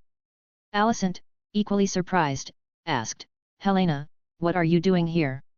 Rhaenyra looked at Alicent, a hint of annoyance in her tone. When she's not with me, she's hiding somewhere, playing with bugs.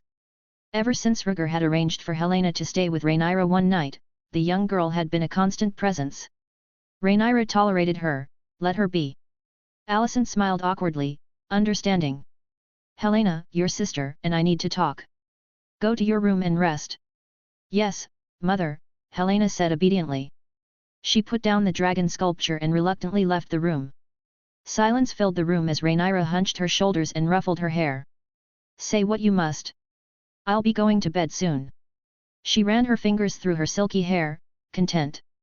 Rhaegar loved the smell of her hair and often complimented its texture, so she took great care of it. Gathering her courage, Alicent said nervously, Rhaenyra, I need your help.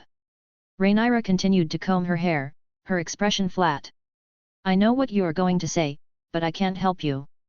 Alicent had arrived late, and Rhaenyra knew her purpose. But with her own marriage prospects in play, she was in no position to help Helena. Rhaenyra, you can help me. Only you can help me, Alicent pleaded, lowering her head. Your father cares most about you and Rhaegar. If you support Helena, he will reject the marriage proposal. Rhaenyra's brows furrowed. Alicent, our relationship is complicated enough without involving Rhaegar. Rhaegar, her brother and soulmate, was leading an army for their family's honor and the kingdom's safety. Rhaenyra didn't want any events to affect him, not even slightly. Rhaenyra, you know how damaging a marriage to Dorne would be. Helena is only 9, she won't survive it, Alicent wept, appealing emotionally. Helena is closest to Rhaegar. He dotes on her. Alicent vividly remembered when Rhaegar, at 6, fiercely protected Helena on their way to Dragonstone Island, even fighting Aegon for her. At the time, she had only seen Aegon's tears and blamed Rhaegar, but Helena later revealed the truth. Alicent had never forgotten about it. Rhaenyra looked at Alicent with indifference, unmoved. Of course, she knew that Rhaegar favored Helena. That was precisely why she disliked Helena. Yes, she didn't like Helena. Helena shared the same dreamer gift as Rhaegar, a gift that Rhaenyra lacked. Rhaenyra felt overshadowed by Helena's talents, especially since Rhaegar often praised Helena in front of her, sometimes even comparing the two. It was only for Rhaegar's sake that she tolerated Helena more than her other siblings. Alicent's heart sank when she saw Rhaenyra's unchanged demeanor. She had hoped that allowing Helena to stay in Rhaenyra's room would have fostered a better relationship between the two sisters. But Rhaenyra's cold response suggested otherwise. Alicent closed her eyes and sighed deeply, recalling Larys's advice on seeking help. When she reopened her eyes, she had wiped away her tears and approached Rhaenyra. Is there anything else you want to say? Rhaenyra asked calmly, her dislike for Alicent evident. They were no longer teenage friends who shared everything, they were now bitter stepmother and stepdaughter. Without a word, Alicent walked over to Rhaenyra and slowly knelt down. What do you mean by that? Rhaenyra said in disbelief. Alicent placed her hand on Rhaenyra's leg, looking up at her with sincerity. Rhaenyra, help me, and I'll make it up to you. Rhaenyra's voice dripped with disdain. What can you do to make it up to me? I've already got the best. She had fought for her freedom after losing her heir status, and Rhaegar, who had grown up under her care, held her in his heart and eyes. She couldn't think of anything else she needed. I will give up unrealistic ideas, Alicent said. When the Battle of Stepstones is over, I will ask your father to partition Aegon away from King's Landing. Aemond and Doran too, they will never stay in King's Landing to get in your and Rhaegar's way. Rhaenyra's eyes twinkled, but she refused, no need. They would never threaten Rhaegar. There was something in her heart, but she didn't trust Alicent enough to believe she would follow through. After all, Alicent had once climbed into her own father's bed behind her back. Rhaenyra, give me some trust. All I want is to protect my children, and there will be no more green in King's Landing, Alicent pleaded, grabbing Rhaenyra's hand. Rhaenyra glanced at Alicent's green dress. If Alicent truly intended to dissolve and quit the race, she wouldn't have worn green to this meeting. Alicent noticed the glance and abruptly reacted. She reached for a pair of scissors from the dresser and began cutting at the sleeves and corners of her dress. Enough, don't play games with me here, Rhaenyra shuddered, stopping her. Hightower is a family name that speaks of honor, and I'm not going to entertain any more illusions, Alicent said, dropping the scissors. She then removed a folded page from her sleeve. Rhaenyra's eyes widened at the inexplicably familiar page. She took it and unfolded it, revealing the words and illustrations inside. It described the marriage between Nymeria and her first husband, Mors Martell. There was even an illustration of the wedding scene. It was the missing page from the Voyage of the 10,000 Ships. Rhaenyra stared unblinkingly at the page, her voice tinged with disbelief. You still have this page? This was from before she was named heir. Her mother was still alive, and Rhaegar hadn't even been born yet. She and Alicent had shared a book, a relic of their once close friendship. Alicent had always struggled to remember what she read, so Rhaenyra, in moments of frustration, had torn out pages to reinforce Alicent's memory. 13 years had passed since then. Rhaenyra rubbed the page with a reassuring frown. When I look at this page, it seems like it was yesterday. Alicent's eyes reddened as she choked out, Rhaenyra, I know you hate me, and I've done many things wrong to you. But I had no choice. I was a victim of my family. Rhaenyra shifted her gaze from the page to Alicent. In my heart, you've always been a good friend, just like this page I've kept. Alicent clutched Rhaenyra's hand, her voice laden with genuine emotion. Help my daughter. Don't let her repeat my life. Rhaenyra pursed her lips, her gaze falling back to the page in her hand. After a moment of contemplation, she softly said, let me think about it. You can go now. Rhaenyra. Alicent began to plead. Out. Rhaenyra interrupted, her tone intensifying. She wanted to preserve the image of the best friend she once had, not taint it with the present's bitterness. Fine, take your time, Alicent conceded, standing up and walking out of the bedroom one step at a time. The door closed with a bang. Alicent leaned against the door, taking a deep breath to ease the shame and powerlessness that spread through her body. Inside the bedroom, Rhaenyra held the page, scrutinizing it over and over again. Half a minute later, Rhaenyra sighed, set down the page, and took out a pen and paper. She wasn't doing this for Alicent or even for Helena. She was reminiscing about the beauty of the past. Time moved forward. 2 days later, on the narrow sea, several large ships drifted, their sails adorned with 3 red dragons and seahorses. At the door of one of the ship's cabins, Rhaegar and Rhaenys spoke softly. "And, has Lord Corlys not recovered yet?" Rhaegar asked. Rhaenys shook her head and sighed. "The fever is high, and the doctor said it's an inflammation of the wound. Don't worry too much. Lord Corlys is strong, he will get better," Rhaegar gently reassured her. "I will come back to see him later." Rhaenys nodded and turned to walk into the cabin. How could she not be worried? She and her husband had shared children and decades of life together. In this era of poor medical care, high fever and wound inflammation were often fatal. Rhaegar turned away, deep in thought. He considered whether to use the serpent rune to treat Corlys. Word count, 1656. Chapter 210, Chapter 210, Tylan's Allegiance. Leaving the upper cabin, Rhaegar made his way down to the cargo bay. As he walked down the narrow corridor, the painful cries of wounded soldiers echoed around him. The Battle of Bloodstone Island was over, and the Triarchy had been dealt a heavy blow. Rhaegar planned to return to King's Landing to confront the Dornish emissary and send additional troops to bolster the defences of the Stepstones. The Triarchy now faced two options: either the three free trading city-states would abandon their interests, ending the war for the Stepstones, or they would stage a desperate counterattack. In either case, Rhaegar knew the Stepstones needed to be solidly incorporated into the Targaryen dynasty's territory to prevent future troubles. Creak. Rhaegar reached the end of the corridor and pushed open a closed hatch. As the door swung open, dust and the stench of alcohol wafted out. Holding his breath, he opened the door wider to let the smell dissipate. The cabin was cramped, barely wider than a man's arm span. It was dark and filthy, with no windows or vents. Against one wall was a rough wooden bed, and on its edge sat a scruffy man with curly blonde hair. "Tyland, is there anything you want to say?" Rhaegar asked, his tone firm. The man didn't respond, his eyes staring blankly at the stained floorboards. This was Tyland Lannister, the disgraced commander of the Battle of Bloodstone Island. Rhaegar's gaze lingered on Tyland, filled with a mixture of pity and frustration. The once handsome man, known for his well-kept curly blonde hair and extraordinary looks, was now a shadow of his former self. His hair was a tangled mess, his blood-stained clothes unchanged, and he reeked of decay. The stench in the cabin had almost dissipated when Rhaegar stepped inside. "Lift your head and look at me," he commanded, his voice resolute. Tyland's body trembled at the sound. Slowly, he raised his head, his eyes still glazed over. Splat! Rhaegar's hand connected with Tyland's face, the slap echoing in the small cabin. "Snap out of it," Rhaegar chided. "It's not time to hang you yet." "Prince!" Tyland muttered, the pain bringing a flicker of awareness back to his eyes.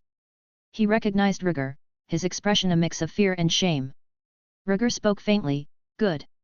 It seems you have not been broken yet." Tyland opened his mouth, his dry throat burning, and swallowed to moisten it. After coughing for a moment, he finally said, "Prince, what brings you here?" He lowered his eyes, unable to meet Rhaegar's. His decisions had led to thousands of troops being lost at sea and the once secure Bloodstone Island falling to the enemy.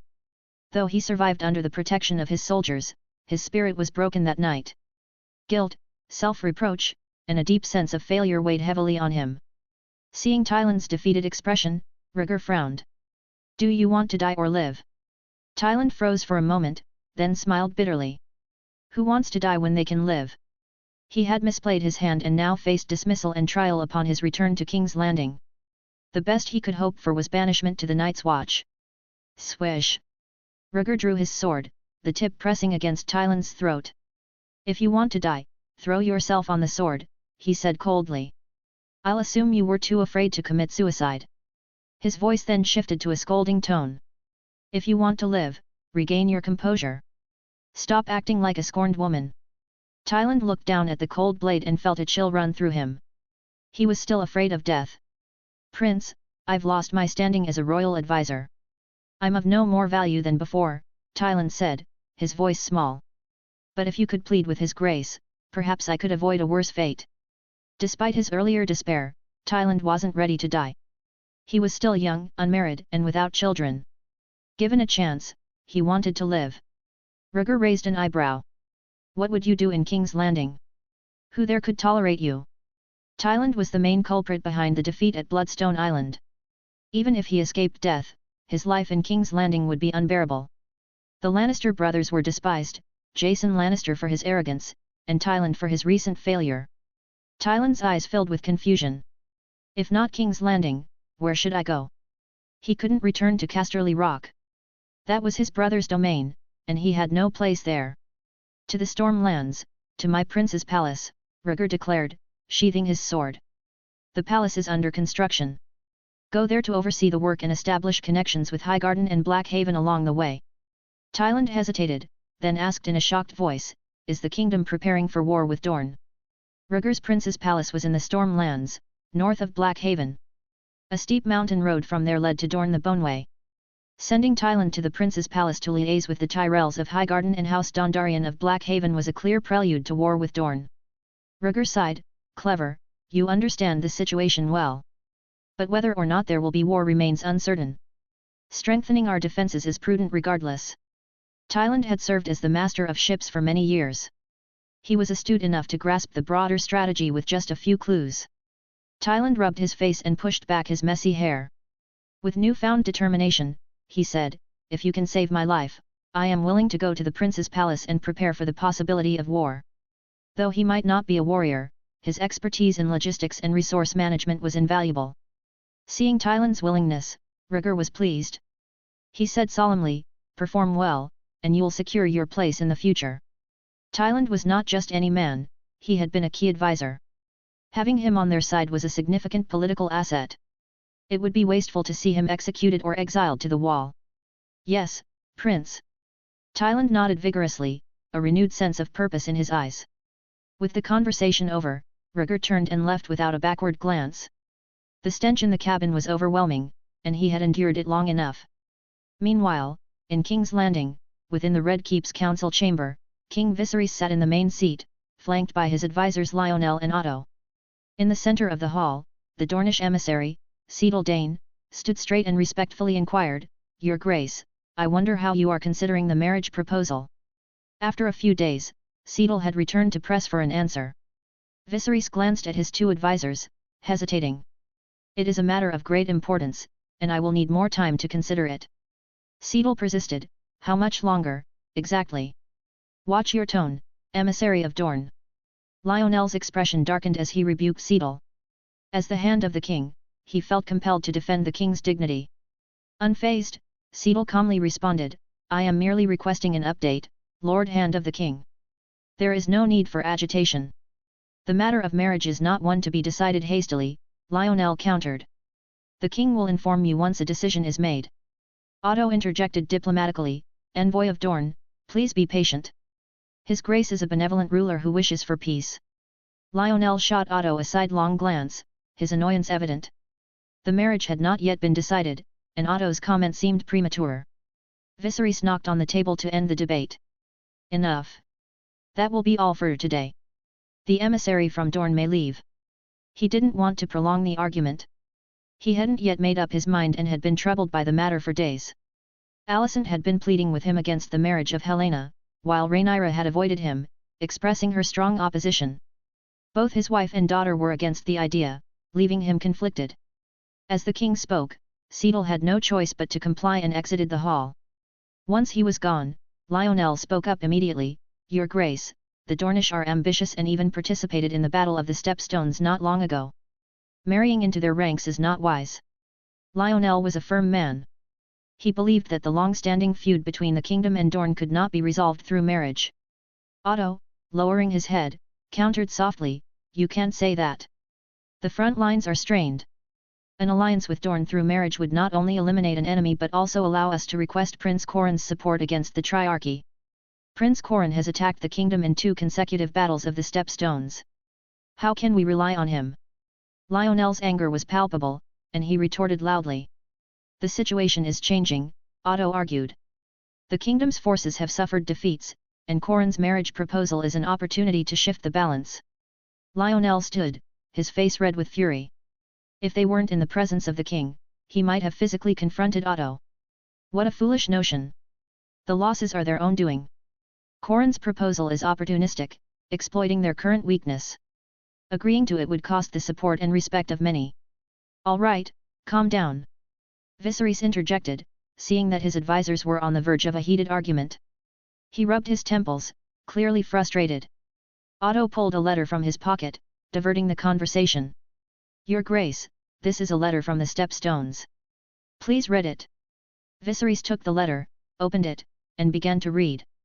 Normally, letters from the Ravens were delivered by Grand Maester Melos, but Melos' advanced age often resulted in Otto, who had a personal connection with him, handling the deliveries. As Viserys read, his expression shifted from curiosity to excitement. His eyebrows lifted higher with each line. "Your Grace, is there good news from the front?" Lyonel asked, noticing the king's sudden exuberance. Viserys burst into laughter, handing the letter to Lyonel. "Yes, excellent news. My son devised a plan to lure the main forces of the Triarchy to Bloodstone Island, and with the help of 4 dragons, they burned it to the ground." Lyonel scanned the letter quickly, his eyes widening. Incredible. Bloodstone Island has been recaptured, and the Triarchy has been devastated.